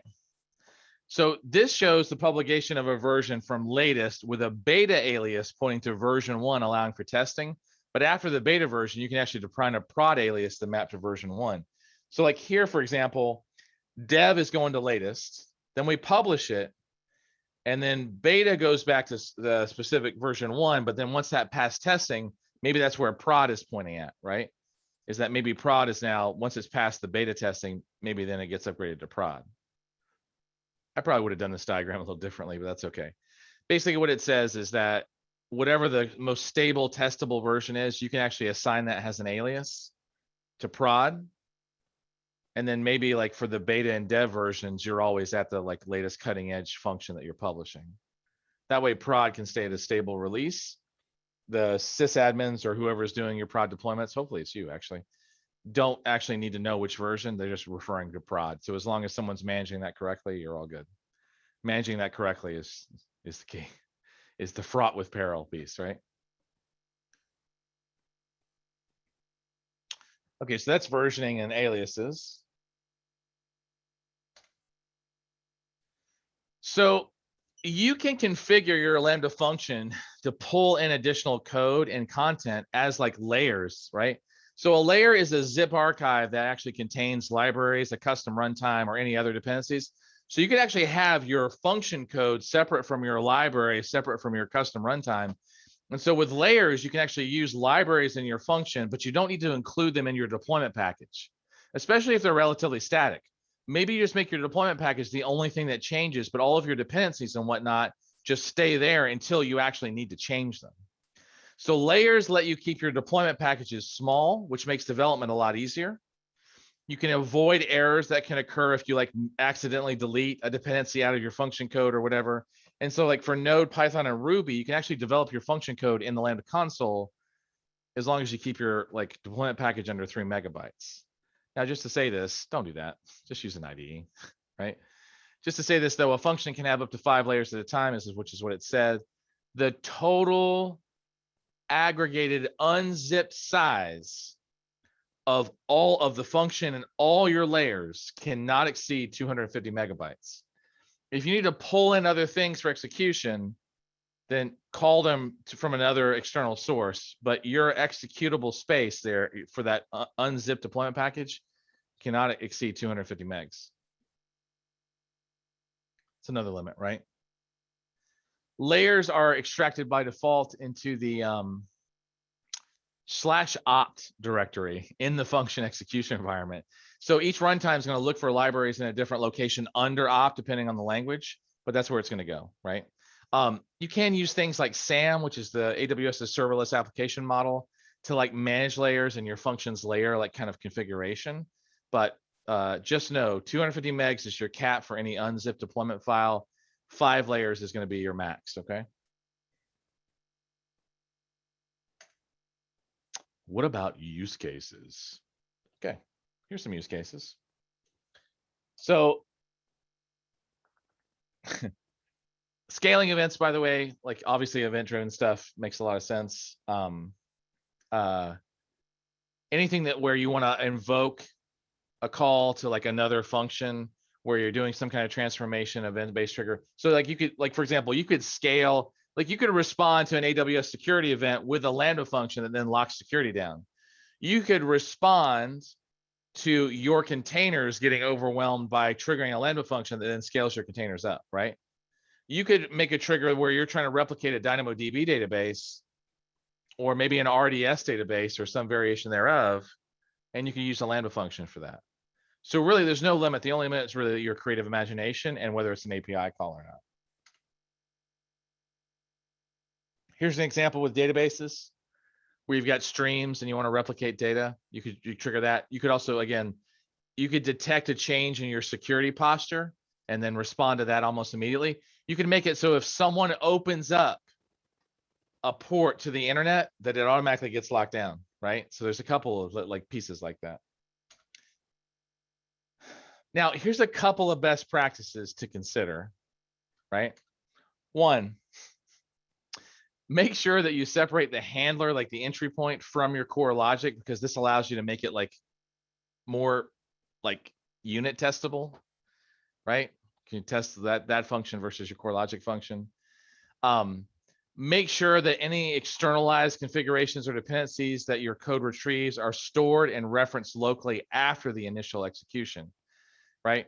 Because typically it'll create like a save context, particularly in the temp directory, when it's already run once. And so that way, when it reruns, it won't re-download the execution environment. It doesn't mean that your Lambda function is running. It just means that it's sitting there passively in the background, ready to be run. But once it runs initially, if it downloads a bunch of files or something, it's actually just going to hold them locally. And unless you delete the Lambda function, it's going to get cached on the function. So then second and third executions are really fast. You can also use environment variables to pass operational parameters to your function or a config file or configuration type. There's like a bunch of ways to get that.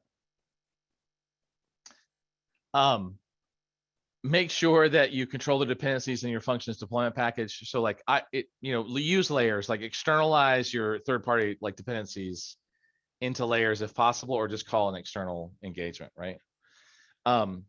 Make sure that your dependencies are not super complex and they're not obviously super large.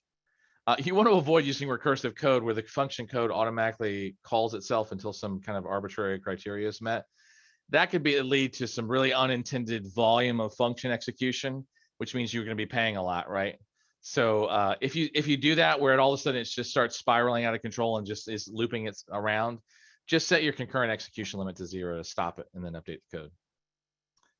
I think we already talked about layers, so that's kind of a repeat.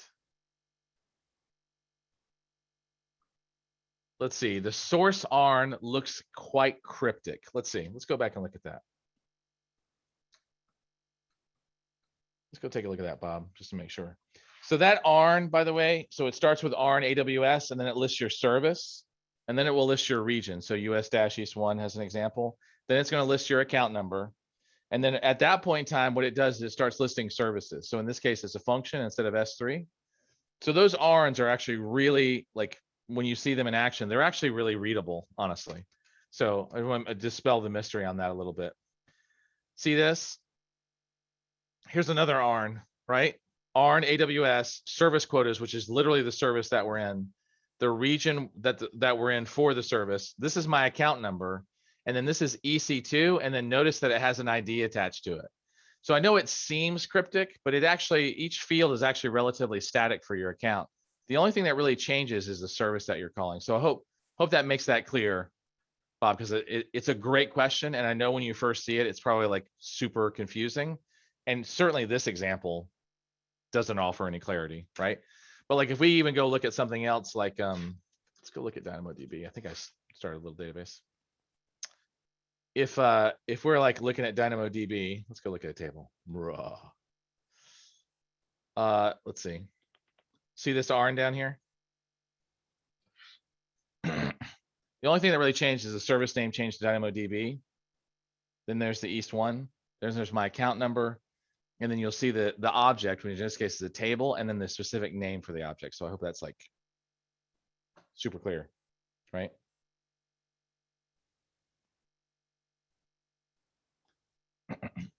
Let's see. The other question is that how does naming prevent prod from calling dev by mistake? Well, if you're using the name and prod is set to production, then as long as you're not calling dev, then prod should work fine, right? And if dev is set to another name, so it all is about how the aliases are managed. But if the aliases are set up correctly, then as long as you don't call the wrong name, then that's how, like, prod would be pointed to the prod version and dev would be pointed to the dev version. Now someone has to manage that, but that's how that prevents that. Otherwise, if you just leave it to version numbers, what if 5 is now the new prod, right? And so now dev is now 7, right? For example, with the version numbers, that's always going to change. But if someone's actually managing the aliases and making sure that prod is always pinned to the production version and dev is always pinned to the development version, or just latest because it's dev, right? Then prod won't necessarily accidentally get pointed, right? You just need someone to manage the release control there. That's all.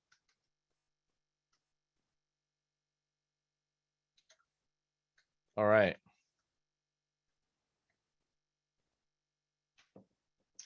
Other things to do about your function is just make sure you performance test and load test. Make sure you understand the limits of Lambda, right? Like as far as size and all that piece. And obviously, if you got Lambda functions just sitting there, just eating bandwidth, just let them go, right? If they're not doing anything, just delete them. I'm not sure why they're like big on that, but they are. There are a couple of other things as far as the Lambda limits go, right? So just note that you can go from basically 128 megs of memory to 3 gigs of memory, and it goes in 64 gig increments. The temp directory will only hold half a gig of ephemeral disk, so you can actually download dependencies and put them in /temp. God, there's a bunch actually. Like payload size for response and request is capped out at 6 megs, so you can only transfer 6 megs per function. There's like weird stuff like that. Environment variables can't exceed 4K, and it's like, how many times have you set environment variables that have been over 4K in size? You know how much text that is? That's crazy. But there's like weird stuff like that that shows up every once in a while. So that's all listed in the documentation, like right at the top, pretty much. Like these are Lambda limits, right? By the way, it'll tell you.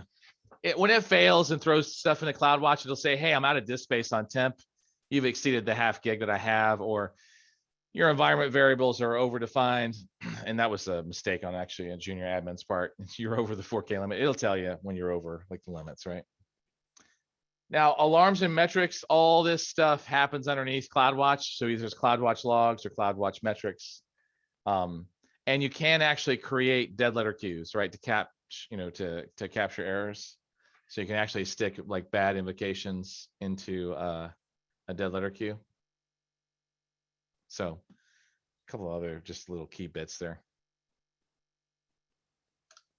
Okay, here's our core scenario. So here we are, we got a user, they're accessing our static website, still accessing MP3s. Do people still use MP3s? Thought we were all over to streaming now. I'm just kidding. I still have some MP3s. And then we've got our DynamoDB table handling all of our backend persistent data.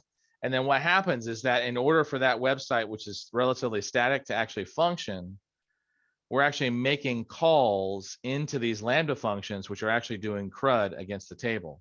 Now, here's the thing you might be asking yourself. How in the world are the clients getting into the Lambda functions? Are they executing them directly? That's what our next chapter is. Our next chapter is to talk about API Gateway, which allows you to basically abstract away your Lambda functions and have them be invoked by like client-side JavaScript as an example, right? So we'll talk about that. Okay. Okay, any questions at all before we go into our wrap up and our knowledge check? I had a quick question just about timeout setting. I think it did mention on one slide, the idea is mainly just that you do some load testing to sort of figure out what the right timeout is. I mean, is that kind of standard practice for a Lambda? You set it to something you kind of know is going to be over what you need and just do some testing to sort of figure out what the right number is? Yeah, I've always been interested, Byron, by those recommendations, because I mean, you can just set it to 900 seconds, right? And right, then that like way, you're gonna burn. If you burn 200 milliseconds, great. If something goes wrong, though, you'll run for the entire 900 seconds, right? But I mean, we're talking about fractions of 1,000th of a penny per run. So how much money are you gonna burn in 15 minutes? Right. I mean, the only risk in setting a really high timeout is if you've written some horrible code that has some way that, you know, it does like keep executing for 15 minutes over and over again because you didn't foresee some scenario and then you get charged for it. But yeah, but we're talking right, like what, $4 or something. Exactly right. Like it's still, yeah, it's still not a lot that, you know, Yeah. again, but that is the only risk because like you said, you're still like the charges don't change based on your timeout, right? You're still only charged based on what actually runs. Exactly, execution. So So yeah, just to say this is that if I think it's variable, I'll run it at 900 and then profile it for a little while. yeah, And then I'll lower the limit to usually 2 or 3 times what the highest point I've ever seen, just to be careful, like, right? yeah, But like the highest I've ever seen it run is 15 seconds. I'll set it to a minute, you know, like, yeah. That was like sort of, yeah, that was sort of my guess was like, you know, you would just see how it runs and then just set it to notably above that clearly something was going very wrong if it got to that point. But again, like you said, it's not like, it's not some huge financial risk you're pinching pennies really, and you've got bigger problems if you're actually capping out, Right. right? Like something's just wrong with what's executing. Right. And not only that, like with the SAM framework, like you can actually test things locally. So while you may not have real data usage, I mean, these are controlled functions. This isn't just some like huge code base with a bunch of user interaction behind it. So therefore you don't actually know how users are going to use it. Typically it's a function with a single input and output. So there's like purpose to the whole thing. So there's only so many variables that can happen. So yeah, like for Yeah, me, I'm right. just like, yeah, let's just set it to 900 in some cases and just see how it goes. Right. And Yeah. yeah. Yeah. By the no, time that- I get to launching it in production, I know how this thing is typically going to function. yeah, right. Yeah. That all makes sense. Yeah. But you're right. Just be worried about execution time. And if people are worried because they're like, what if something goes wrong? It's like, yeah. Because honestly, if something does go wrong, the first thing you're gonna do is just set the concurrent execution limit to 0. You're literally just gonna turn the function off, you know, Right. you just stop it. But again, you'd have to write some pretty horrible recursive code for that to Yeah, happen. right, exactly. Yeah. Or Yeah. something that's like waiting forever on a different service to respond. And yeah, that's, that's its own problem. That should have had a timeout on it or something. Yeah, and that's the other thing. Is that actually has happened where I've seen people not put timeouts on their stuff. And it calls an external function and it just sits there and just hogs. But I mean, like after 60 seconds, you're like, what are you waiting for? Exactly. Yeah. And then you just kill it. Just go. Right. I go was from gonna there. say, if anything, that would rate like either unbelievably recursive code or calling something else without, an internal timeout would, you'd think, be the only way that you would really start racking up time. Right, exactly. Let's see. That's an interesting question. Someone asked, they said, is SAM the only tool to test locally? And I know for a fact that SAM is not the only tool to test locally. I say that, I know that for a fact. I know there are other tools to test locally. I don't know off the top of my head other tools, but it's not the only tool to test locally. There's a huge ecosystem around Lambda since it's been out for almost 10 years now. And one of the things that has been pushed in the last few years is the ability to test locally in lots of different scenarios. So SAM is not the only tool for testing locally against Lambda, but I don't have the other tools listed. Sorry, Byron, I changed topics on you. Was there more there? I apologize. No, that was all good. Okay. SAM, local testing. All right, other questions, comments? Okay. Whoa. Let's do a wrap up. Okay, knowledge check. This one's tiny. We went tiny on this one. All right, true or false? AWS Lambda handles servers, capacity, and deployment needs for you. Well, that almost feels like a marketing question, doesn't it? AWS is the best cloud provider in the entire world, Jimmy. Is that true or false? Yeah, that is actually true. It does. That's the great joy about Lambda, right? Okay, number 2, your Lambda function needs invocation permissions to access other AWS resources in your account. Is it invocation permissions or execution permissions for functions to access other AWS resources in your account? Which one gives AWS permission to do stuff? Good. See a bunch of falses there. That's good. That is false. Developing and creating a Lambda function is only possible via the Lambda console. Seriously?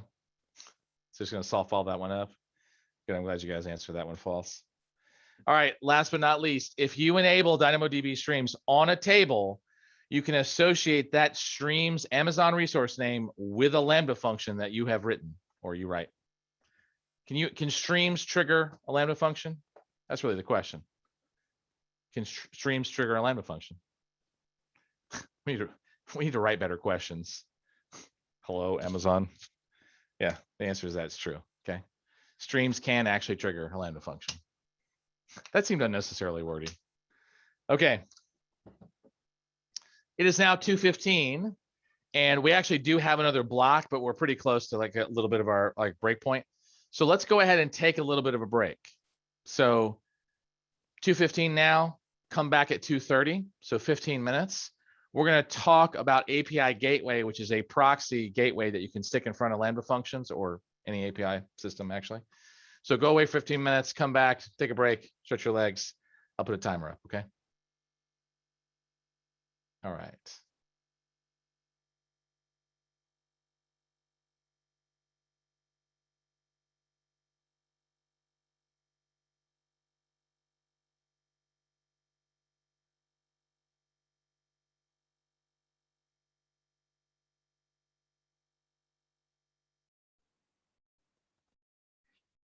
Okay, so here we are.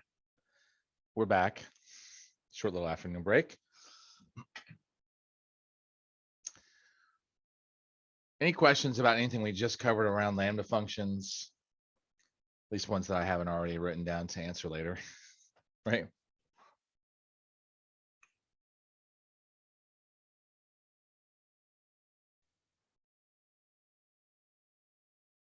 No? Okay. Well, I'm rolling us over to the next slide.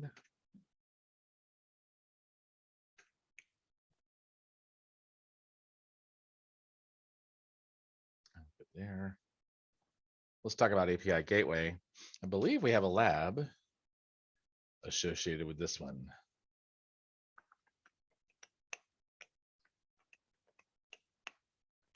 There we go. All right. This one's done. Let's start our next one. We will activate the lab and we will pre-warm it.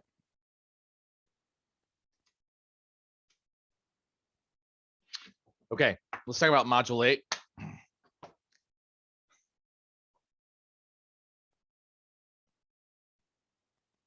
Let's talk about module 8 and then we will go. Again, reminder, I might just stop and say, hey, I gotta come back in 5 minutes. Just know it's a quick break.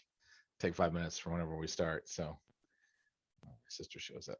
Okay, so labs have been pre-warmed. Here we go. Amazon API Gateway. So API Gateway is basically a proxy for API calls, which can front in front of Lambda functions or whatever else you got going on, right?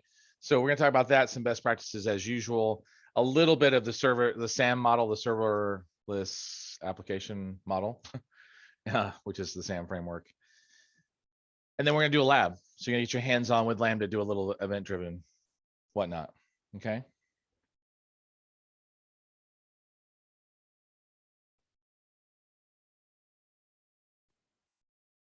All right. So what is API Gateway? Well, API Gateway basically is a service that allows developers to, do the standard stuff, publish, maintain, monitor, secure, cache APIs, rate limit. So basically what it does is that when people need to hit an API, they hit the API Gateway and it acts as a proxy to a variety of Lambda functions and or direct data sources. So it can do, RESTful HTTP based APIs for mobile, web, all kinds of stuff. So it involves, it basically accepts or handles all the tasks involved in it and in accepting and processing hundreds of thousands of concurrent API calls. This includes traffic management, authorization, access control, monitoring, API versioning, rate limiting. It's a lot, right? It can do a lot. It's a unified front end. It provides distributed denial of service protection. It can authorize, it can throttle, it can monetize, it can publish documents. It's really powerful tool. So basically, it does offer message transformation and validation, both once it hits the gateway and it goes to the back end, and both once it comes from the back end and then the client response, it can change that, right? So the response payload and the header can be validated against whatever like model you have going on, in this case, the gateway model. And then message transformation and mapping can be mapped in Gateway as well. So customers will often map messages to a canonical format against their downstream applications, whether that be Lambda or something else. So you can expose backend resources. So like a Lambda function against basically any other service, whatever the data store, another EC2 application, whatnot. And it will like transform and validate messages. So it'll transform the input message. It'll transform the output message. It works like any other proxy in that it actually can change things once it gets them, right? You can cache common responses for like frequently unchanging data, right? Frequently unchanging. That's weird. How about static data? Not frequently unchanging. How about static data? So if there's static data, by the way, it can actually cache those responses. Like if it only changes like once a second or once every 10 seconds or once every 15 seconds, those are great caches. If it changes once a day, even better caching mechanisms, right? So, just to say this, if it's the same consistent data being requested, you can cache it. The default, by the way, time to live for anything that's cached is actually 300 seconds. So it's actually 5 minutes. But and then, by the way, you can actually push that to, like, you can do what they call Lambda at edge or caching at edge. So you can push the cache through CloudFront as well. So you could actually cache at the gateway and cache actually out to CloudFront any API calls. So CloudFront, by the way, is a global caching service that complements the API caching, API gateways caching model really well. So you can literally cache at the proxy, and you could cache through all of CloudFront's distribution servers, which is really nice. So let me just 1 second.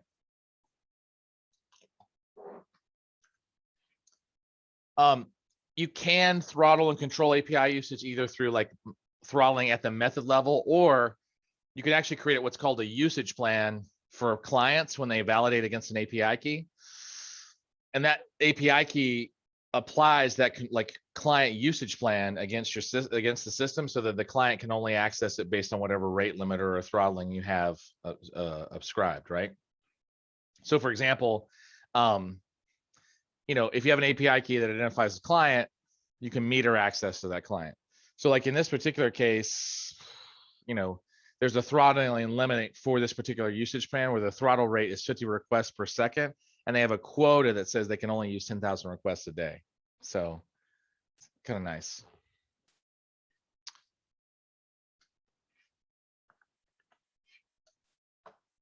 You can secure your API method invocation by basically creating what's called a resource policy, and it can specify which principals can access what. You can also, by the way, create an IAM permissions policy, so like that can be supported as well. You can also integrate with third-party application authenticators such as Cognito. Cognito, especially for mobile and other applications, you can actually just have it authenticate against that user store, and it will authenticate whether or not the person has access. And with Cognito, just to say this, like it can authenticate against Google and Facebook and other like web identity providers. So, there's a bunch of things you can do to secure your API method invocations. Here is the Cognito user pool authentication. So in this particular example, it shows authentication and authorization flow for how the client app would actually, on mobile side, because this is what Cognito is for. It's actually for web and mobile authentication. They would actually authenticate against Cognito first. Then they would get a web token back, right? That would go back to the client app.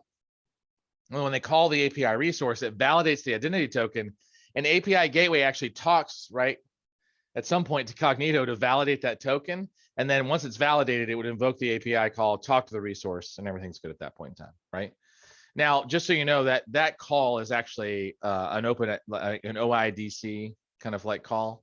So anything that supports JWT and OIDC would be supported, right?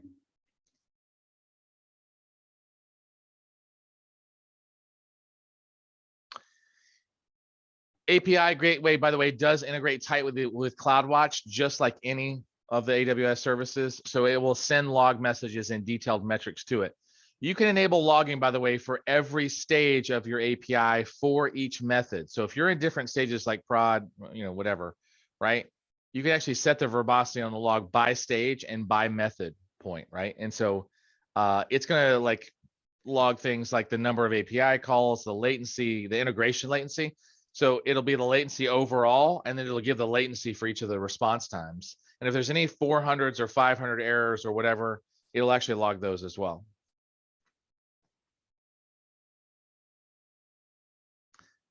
Here's an example of a Lambda function that has a gateway on the front, and all the Lambda function is doing is basically just doing create, read, update, and delete against all of the databases, right? So Lambda function can be used as a CRUD backend, just handling a wide array of like diverse API calls, and the function just like it does all the interaction with the service.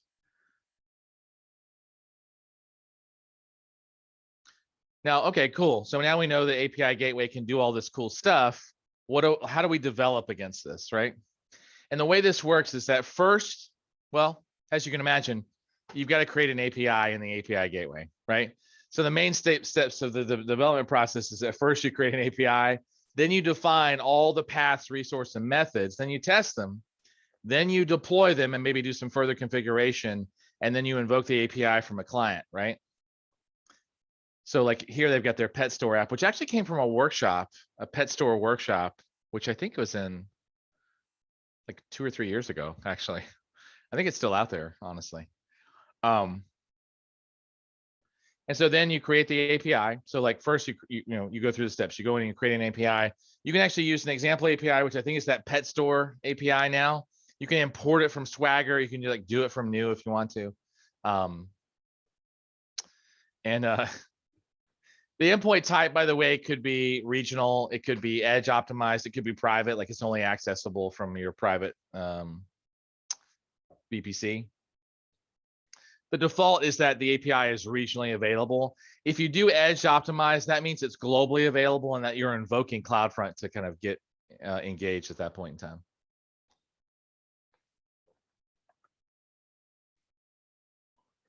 Here at the next step, you're actually defining all the API's RESTful resources. So you've gone past like creating the base API and you started to define the resources, the paths, all the methods, the endpoints that are part of your API.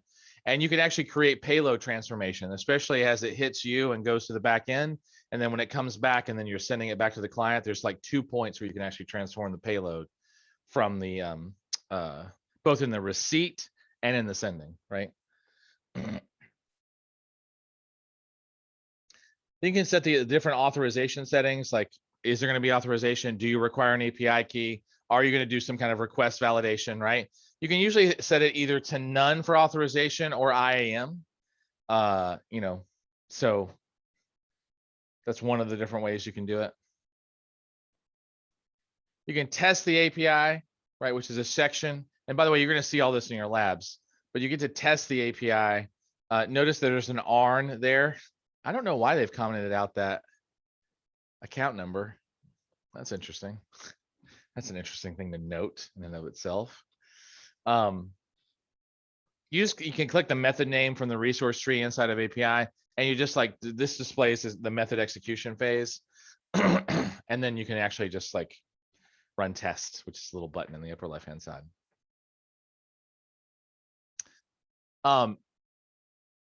To view like the details of the method, right? Something like it does a test call. Once you hit test, it's going to pop up and say, hey, what kind of type and what kind of value do you want? Like, what kind of values do you want for type and page inside of the query strings if necessary? And so then it just executes at that point. Then you'll get a response in the response log. So the logs entry of that section will actually output the state changes of the method request to the integration request, from the integration response to the method response. So remember, method response and request are basically client-side pieces. Integrations are server-side pieces, really everything behind the API gateway. So this is really useful for troubleshooting mapping errors that might like occur, right? So then once you've configured it, set it up, tested it, then you're going to deploy it, right? So in this case, they're going to deploy the API to stage, right? So then the stage editor pane kind of comes up once you do that. The state editor, not the stage editor, but stage editor, will allow you to manage and optimize a particular deployment of your API. So you can actually set up stage settings depending on what stage we're talking about. Is in the test stage, is in the production stage, et cetera, et cetera. You can enable caching, customize request throttling. You can do all kinds of logging stage variables. You can do all kinds of stuff. It's actually pretty cool. You enable API caching. By the way, you can set your cache capacity. I believe like the maximum limit for cache capacity is some ridiculous number, like 250 gigabytes or something like that. It's in the 200s. There's 200 gigabytes of cache that you can actually do. And you can encrypt your cache data if you're worried about what's being cached. The default like time to live value for a cache, as mentioned before, is 300 seconds. That's like 5 minutes. The max you can cache time-wise is really just an hour.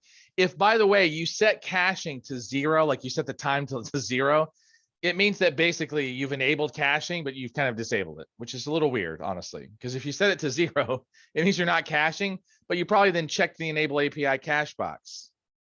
That's strange. Just saying that, right? Yeah. So just know, by the way, you can actually set up also a cache invalidation as well by like requiring a client to authorize and choose how unauthorized requests are handled from one of three ways. You can like fail them with a 403 status code. You can ignore the cache control header and like add a warning in the response header, or just ignore the cache control header overall. If a cache control header is submitted, it will honor it, right? So like, just so you know, if one is submitted, it will actually honor the cache control unless you disable it.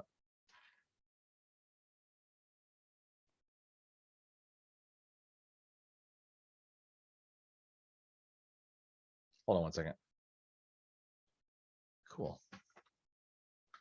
Okay.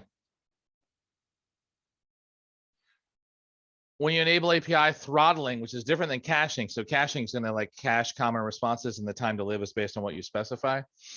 API throttling says, hey, either at the stage level, like, prod dev, whatever, or at the method level, at the endpoint level, basically say, look, I want to either throttle and or set quotas, right?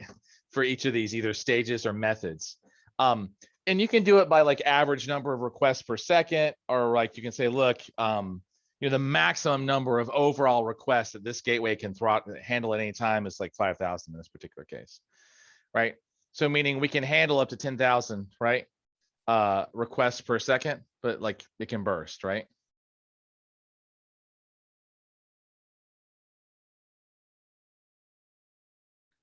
Yeah. By the way, if it exceeds the burst requests, like the amount that it can like burst up to for just a second, even above like the maximum of 10,000, it basically will return a 429, like a 429 error code, and it'll say, hey, there's too many requests, slow down, right? By the way, you can set no bursting, so you can just literally make the rate a hard limit and say, look, you can't, I can handle this many requests per second, right? But I can't go above this, right? Let's see, you can document your API. Documenting API is probably pretty important because it is a contractual interface. So do note, it's okay, right? If, just in general, you want to be really good about publishing details and documentation about your API. I don't care what you use, Swagger or any of the like the new things that have come. Well, Swagger, the Open API specification. So anything that conforms to the Open API specification can be imported or exported into the system. Swagger is the most common system that's used, and I think most people kind of like look at that. But there are tons of other systems that can be used that meet the Open API specification. Now, do note, you can call the API programmatically, obviously, but you do have to generate, if you want for your API, you got to generate a platform or language specific SDK for it, right? It just really makes things easier. Otherwise, people have to read your specification and do all this other stuff with it, right? And API Gateway does support generating an SDK for an API that's in Java, Java for Android, JavaScript, Objective-C, Swift, and Ruby. I don't think it supports I don't think it supports like Python or .NET or Go, but that could have changed. I haven't seen that recently. So you can actually generate an SDK, which is actually pretty cool. Just know that every time you update an API, you do have to redeploy it and regenerate the SDK to include the updates. So just, something to be aware of. It is kind of cool that you can actually generate your own software development kit that easily. That used to just take a ton of work actually to do. So it's gotten a lot simpler. Here's a JavaScript API invocation example, by the way, where it's actually invoking a URL in this particular case. So just know that like here, we're creating a new client instance in the second thing. And then what's happening is we're actually setting up a method invocation parameters as we get further down, and we're actually invoking that get method. So this actually shows the JavaScript code that's provided in the generated SDK by API Gateway to invoke the actual pet store get method. So some code was, omitted, obviously, like to simplify the example, but like that's what it does. So, all right, everyone, just so you know, the thing I said was going to happen has happened. And so I will be back in exactly 5 minutes. So it is 2:50 now. Come back at 2:55. I will be right back.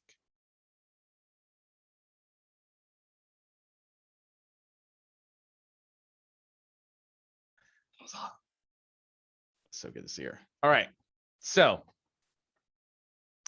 by this point, you're probably like, Michael, please stop talking. Can we just get to the lab? Because, oh my God, are really expected to remember all these details. And the truth of the matter is that no, just so you've seen them at least once, right? So again, the API gateway is just a great proxy. It's got all these great features to it. You can generate SDKs, you can cache, you can throttle, you can create usage plans, integrates with authorization. It's really a great product. It's really just like a load balancer, like proxy for API calls. That's what it's for.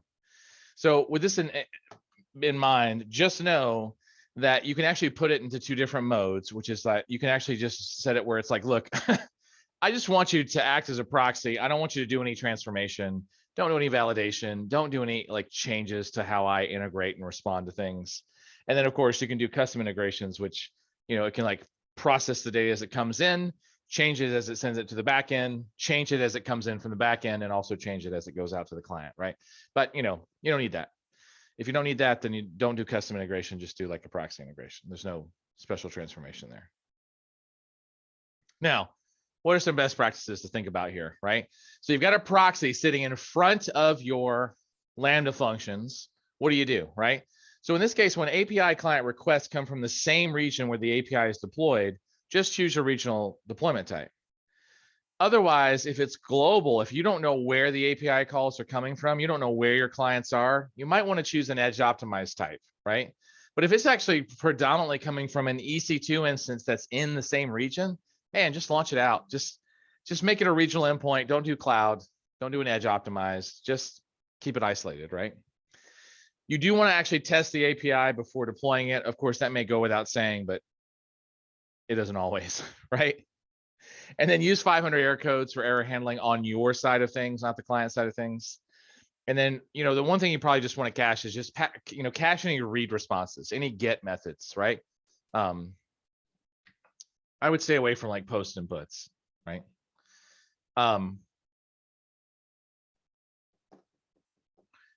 You know, if you're having trouble, by the way, you can also invoke like CloudWatch logs. Other things are, please be really good about documenting and publishing the documentation on your API. Make sure you're generating an SDK. Those are things you really can't get around. Also, the other thing is that if you decide to make changes to your API, make them additive, not mutative. Don't change endpoints and methods underneath the client that's been using it for 6 months. It's going to really irritate some people. They're going to have to change their code on the client side. Add functionality, don't change existing functionality, right? So just know also that, yeah, anyway, I'm going to stop there. I'm not going to overwhelm you with that.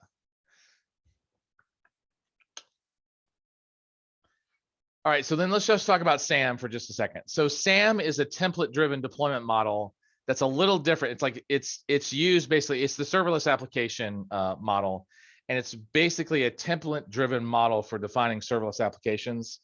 It is available open source on the Apache 2.0 license, and it supports basically the creation. It's basically a CloudFormation extension. That's what it is. It's a CloudFormation extension that is optimized for serverless resources. So CloudFormation is an infrastructure as code tool that Amazon has, which I think you guys use extensively, my understanding, over at Liberty Mutual. And so SAM is kind of adds a transform section to the CloudFormation templates and allows you to do things like this,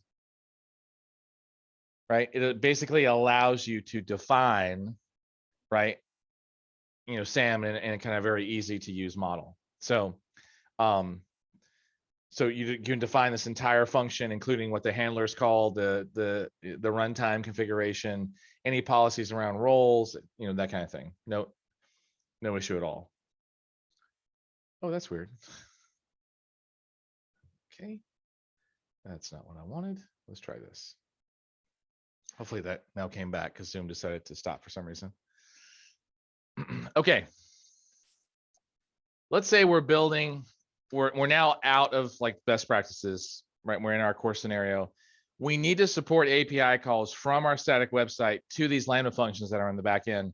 This is where the API gateway comes in, right? So the user can actually go through the website, or they can make API calls directly, either from client side JavaScript or whatever, directly, and then do the CRUD and operation updates that they need to that DynamoDB table.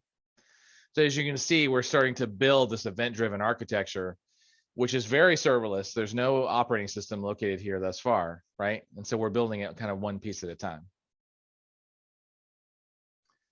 Now, let's do a little knowledge check.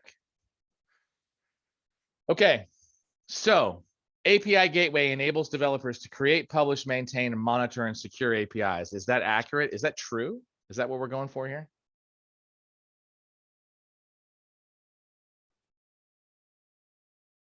Good. Yeah, that is true, actually. Okay. Number 2, you can throttle and control API usage by using only a throttle rate. Is it true that you could only use a throttle rate? Or was there something else that you could use to control API consumption? Was there some other aspect to that? Good. I see a bunch of you put false. Remember that there was throttling, which basically said how much per second, and there was quota, which is the consumption over time, right? So I'm so glad that some of you caught up on that because there was a lot of detail in that last section, which is true for developers in general. There's usually a lot of detail, right? And so in this case, it's false because they're actually, with a usage plan, you can actually do quota and throttling limits. So, oh God, I just clicked ahead too far. All right, we'll give you this one. What's the next one? Maximum number of concurrent requests that API Gateway can fulfill at any given moment is 10,000 requests. Is that true or false?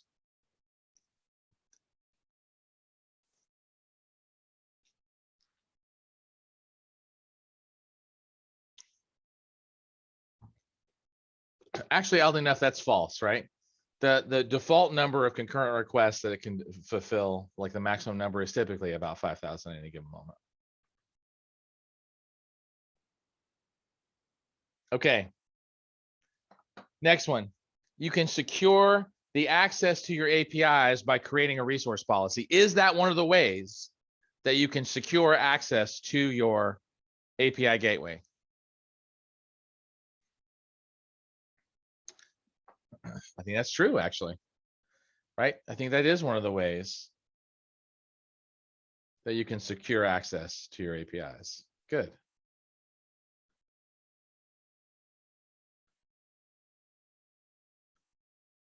All right. Good. Next. Oops. You can secure access to your APIs by creating a private API endpoint that can be accessed only by a VPC client. So remember, there was regional, there was edge, and then there was one more option. Is that the other option that was there as far as creating your own endpoint? Can you actually create a private API endpoint? Is that true or false?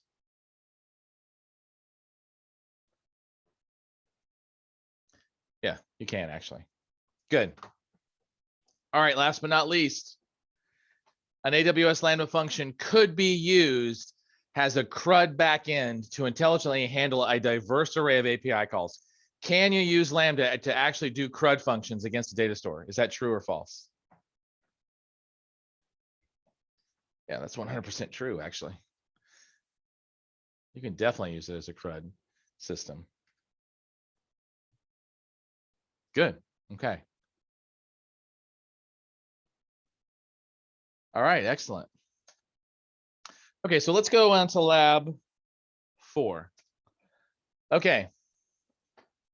So this is interesting. So you're actually going to create a Lambda execution role in this lab. And then you're going to create a Lambda function. And then you're going to configure your event sources. And then you're going to monitor the Lambda function with CloudWatch. You're going to retrieve objects from a bucket. Because what's happening basically is you're putting a numbers.txt into a bucket, which is going to trigger a Lambda function. And you're just going to watch the logs because it's going to do this processing for the file. And then apparently it's going to push it somewhere. And you're going to view the logs for CloudWatch. You're going to use the min, max, and the average, right? Okay, let's go take a look at this lab in detail. All right, same thing, nothing new here. Let's say we do Python again. Wait, actually, you know what? Let's use Java this time. All right, so here we're going to create the input bucket. So you're actually going to go into S3 and you're going to create your bucket manually. Remember that your bucket name is going to have your initials because, right? And then you're going to create the bucket, and then you're going to download numbers.txt to your local computer, and then you're going to upload it up. You're going to upload it to the S3 bucket. Add that file in, and then you're going to review the execution role. So you're going to choose services, role, search for Lambda, and you're going to find the Lambda execution role, and you're going to choose the permissions tab and make sure that these two policies are attached to it. S3 read only and Lambda basic execution. So you're actually, the role's already created. You're just going to verify that it's set up correctly. And then you're going to go create the Lambda function, right? And in this case, you should be in US East 1, just so you know. You're going to author from scratch. You're going to do the Java calculator. You're going to choose the runtime as Java 11. Corretto, by the way, is Amazon's published Java runtime environment. You're going to actually set the execution flow, create the function, and then you're going to set up some runtime settings, create the event. Yep. Add a trigger to the whole thing. And then you're going to build and test the function. So you're actually going to, you're going to build the function. So that's what's going to be in your source code. I forgot about that. And then set up some output, test it out from the JUnit test. And then you're going to package and deploy the function in question. And then, you're going to actually update the function code from the command line. That's going to be great. Then test the function's invocation. And then once you kick it off, you're going to go take a look at the, after you do the testing and stuff, you're going to take a look at the CloudWatch logs. So you're going to click on CloudWatch and view your logs in CloudWatch. By the way, in the Lambda console, there's usually a link that will take you directly to CloudWatch. So you can also click on that. And there's a last challenge, which is where you want to add a feature where you return min, max, and average, right? Oh yeah, I remember doing this last week actually with Python. Yeah, good. Okay, so that's it. We're on to lab 8. It's gonna be perfect. Okay, sorry, did I say lab 8? Lab 4. We're on lab 4. So currently you're given usually about 45 minutes for this. So I'll check back in around 4 o'clock, but I'm here. Otherwise, go ahead and click that start lab button and just hop right into your instance and do your language of choice. And it's gonna be good to go. So it's perfect. All right, let's get it.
All right. All right. So here's the thing about step functions. Is that kind of like a API gateway? Step functions it's got a strong relationship with Lambda because that's what it's really for. It's an orchestrator for Lambda, basically. So this is what step functions does. Let's say you got a monolithic app or even just a transformation process. What step functions does is it makes it easier to coordinate components of a distributed application by using visual workflows. Now, here's the thing where I completely disagree. Thanks, Graham. Have a good one. Is that microservices are typically 24/7 running applications. So I really actually disagree with this implication that like you could replace all these microservices with Lambda functions. You could, but only if you understand all of the transformation workflows, like, the workflows that are inside of your application. Not everybody does that, by the way. And while it might be simple to do with certain applications, with others, the path for user input to user output is complicated. So That being said, if you can orchestrate a workflow that can all be served by discrete functions, step functions is the way in which you can create those steps for that workflow. So it makes, step functions makes it easy to really coordinate a distributed application full of lambdas and all of their discrete workflows and how they all change together, right? So like, for example, here in this particular case, you build large applications with Lambda and you've got a lot of functions. And usually you start with one and then you start adding a bunch of functionality. And there might be many combinations and patterns of like 2 or 3 functions, but you might want to always make sure that the second function follows the first, and it will only run if the first function runs, or you might have 2 functions in parallel, or maybe 3 functions in parallel. It just depends. And so how do you orchestrate the relationships between these functions and their triggers, right? So if like S3 triggers a function, which then calls 3 functions, which then calls another 2 functions, and some of them are in parallel and you need to be contingent and conditional about what they do. And you might invoke one function if the output's this and another function if the output is this. How do you do that? Step functions was designed to basically chain Lambda functions together in a logical manner. Allows you to scale out, easily handle errors and timeouts, build and operate, right? Troubleshoot, track performance, all that stuff, right? So like, what do you want to do?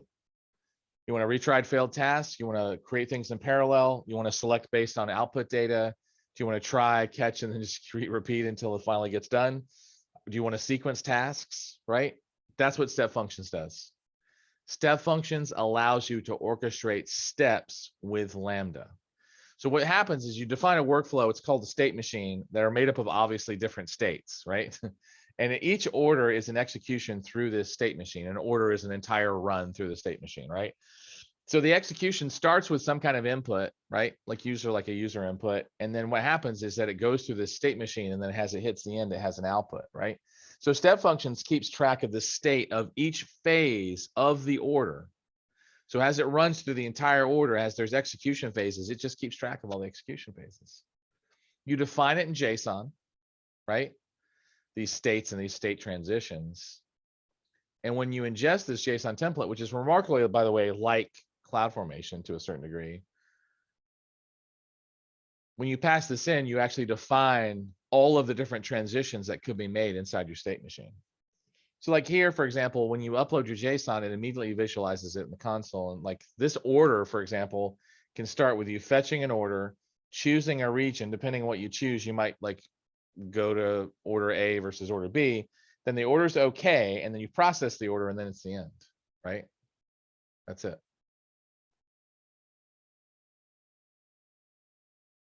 Now you can monitor the execution of these different like life cycles, right?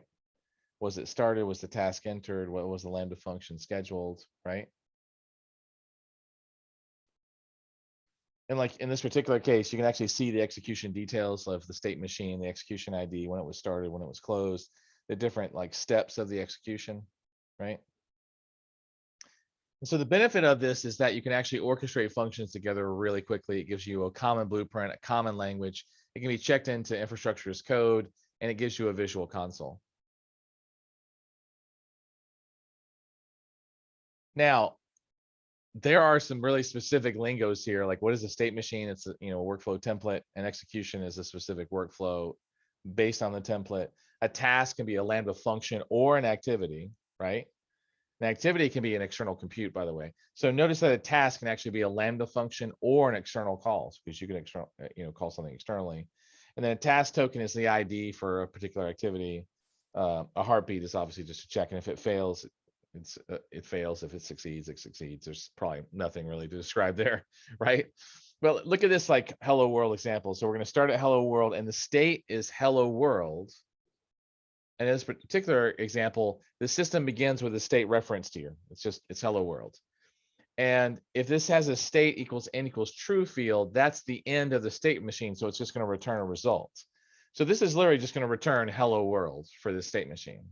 But otherwise, if end isn't equal true, what happens is that the state machine is going to look for a next field to continue with the next task that's assigned.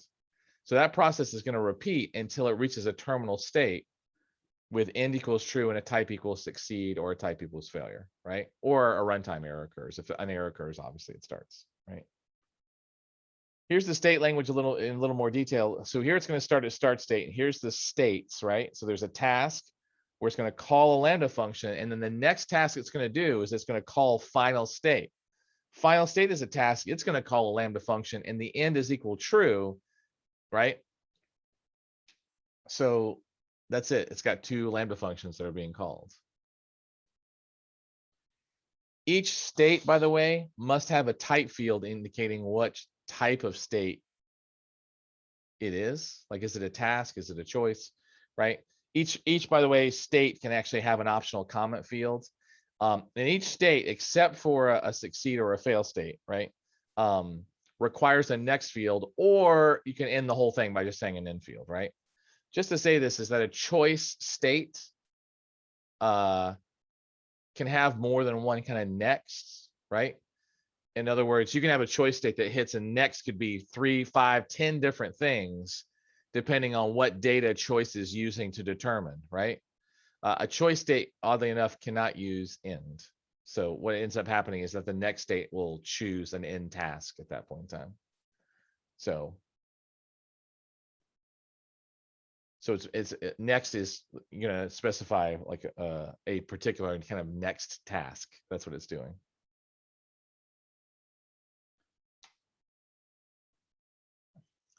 Here are some state types. So go back to this, right? See where it says state type equals task. Here's some state types. Task, choice makes sense. Parallel, right? Would allow you to like in parallel call a bunch of like tasks to run at the same time. Wait, obviously, like has a time limit to it. Fail and succeed basically stops an execution, marks it as failure, or stop an execution and mark it as success, right?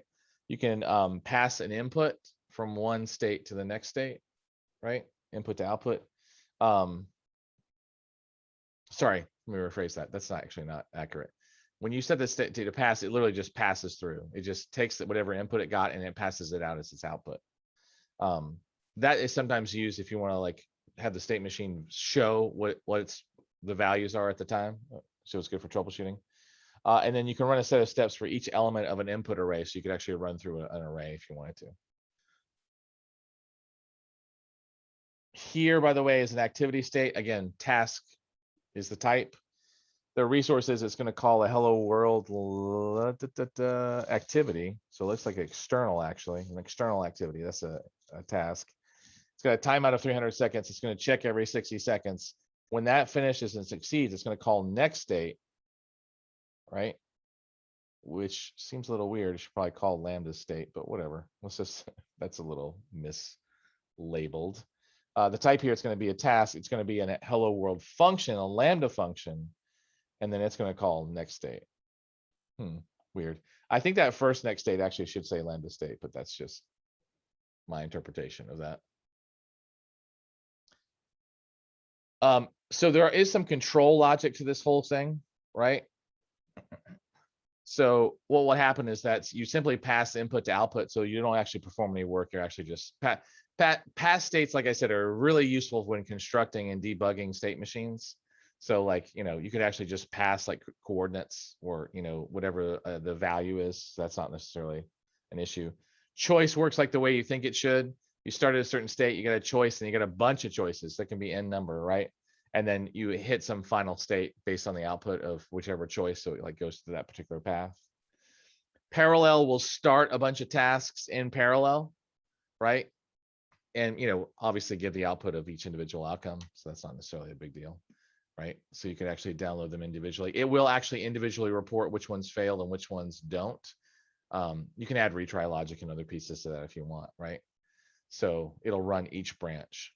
It actually will wait until all of the parallel branches reach a terminal state before processing the parallels like next state field, just so you know. So all of the like concurrent tasks, the parallel tasks here do actually have to finish before it will go to the next piece.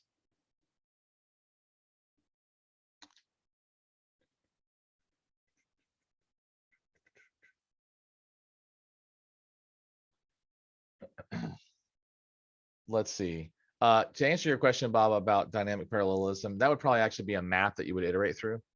Just to say that because you don't know the actual number, so you wouldn't do that in parallel per se, because you don't know the actual final number. Well, each file may take 20 minutes to download. Yeah, And but if you- I, well, you don't- less than 15 because it's Lambda, but I want to have a parallels. I want to do those all in parallel if possible. Well, what you could do is you could hook in a map state, basically have it like output the array out probably to a bunch of parallel states, but it wouldn't actually be executing parallel states. It'd actually be executing individual executions. But if you're trying to go for parallel and you don't know the exact number, that'd be hard to define actually, because it needs to be a fixed number for parallelization, right? I was afraid that's what you were going to say. Yeah, because it's a state machine, right? So you got to like predefine the path that it's going to follow. You can't have the path be variable, at least not yet. Maybe that's something they'll develop in the future. Let's see, more control logic, right? So here's just choice. With a numeric equals 1, then you're going to for choice A. If numeric equals 2, it goes to choice B. There's probably a way to string that together, what you're talking about, Bob, just to say this. But typically, at least with the parallel task, you're going to have it defined ahead of time. Let's see, fail and succeed state differences. Oh, I should say mindful of the time, because here I'm just talking away as if we got all the time in the world. A fail state, by the way, stops the run of the state machine, marks it as failure, right? The fail state only allows the use of type and comment fields from like the common state fields. You can't also like optionally set like cause or error, and you can see error listed here, right? Because you can actually just like surface the error or the failure. There's no next field, obviously, for a failed state. A succeed state stops the run successfully. And succeed state, by the way, is often a useful target for a choice state branch. So but that doesn't really do anything but stops the run, right? Because remember, choice can't actually do anything but choose next, and then the next could actually be a success state, right? So success states, because they're terminal, they don't have a next field. They don't really need an end field, right? Has an example. And I'll show this little piece, then we'll stop talking. So so you can call the start execution through a step function API. Ajax calls can be intercepted, right, by an API gateway, which then can start the trigger the state machine to run. You can also have a CloudWatch events rule, either scheduled or otherwise, that just triggers the run of the machine, which is totally fine. So, Michael, just to check, have you done that? Have you put a loop around parallel states where it like loops through? Like, let's say you batch and say, hey, I got 5, and you loop through and run. I don't know that I've modified a state machine with a loop with parallel states. I actually haven't played with this state machine. I do process automation. That's a way we run parallel. Yeah. Spin up a couple streams. I know there's a way to do it, but not out of the box. Like, Yeah, it's yeah. something to that effect. You know, you create n number of parallel streams, and then when you get to the end, you can loop back around until some sentinel has been set that allows you to continue. Yeah. I think Bob, by the way, was saying, hey, if I all of a sudden know the number of URLs I download, which changes each time, let's say it's 2 to 30, and I just want to declare to run these all in parallel and let me know when they're done. That's what he was looking for. Yeah. Iterating over a certain set, I think is, and looping through, I think is something we can do, like with a map choice, but I don't know of a way to get it to out of the box to do that with parallelism. And what he's talking about is maximizing concurrency. Right. Yeah. So unfortunately, I don't have an answer to that one yet. I haven't seen anything like that inside the step functions. But I will tell you this, is that step functions is relatively young. Like, this is only like a 2-year-old product or 3-year-old product. I know that sounds weird, but like these products, when they hit the 7-year to 10-year mark, they get ridiculously sophisticated. It's actually pretty awesome. They never really abandon the service that's been running. They continue to push the edge on all this stuff. All right, so I want to stop because it's 4:31 and I want to be mindful of people's time. So let's see. I would say that it's going to take a couple hours for the thing to process. Tomorrow morning, by the time I see you all, the videos for today and yesterday will actually be up into a shared playlist that's unlisted and just for you guys, guys and women. Just know that tomorrow you'll have the first 2 videos already up and running, and then by the end of the day tomorrow you'll have the 3rd video. So we're going to stop here on this slide with slide 21 to 30. and we'll finish out the last remaining slides, and then we'll move into some SNS and SQS stuff. 2 more labs tomorrow, including a capstone endpoint lab. And then we're just going to meet at 8:30 tomorrow, and we'll finish our 3rd day. Does anyone have any burning questions or anything else to ask or talk about before we adjourn?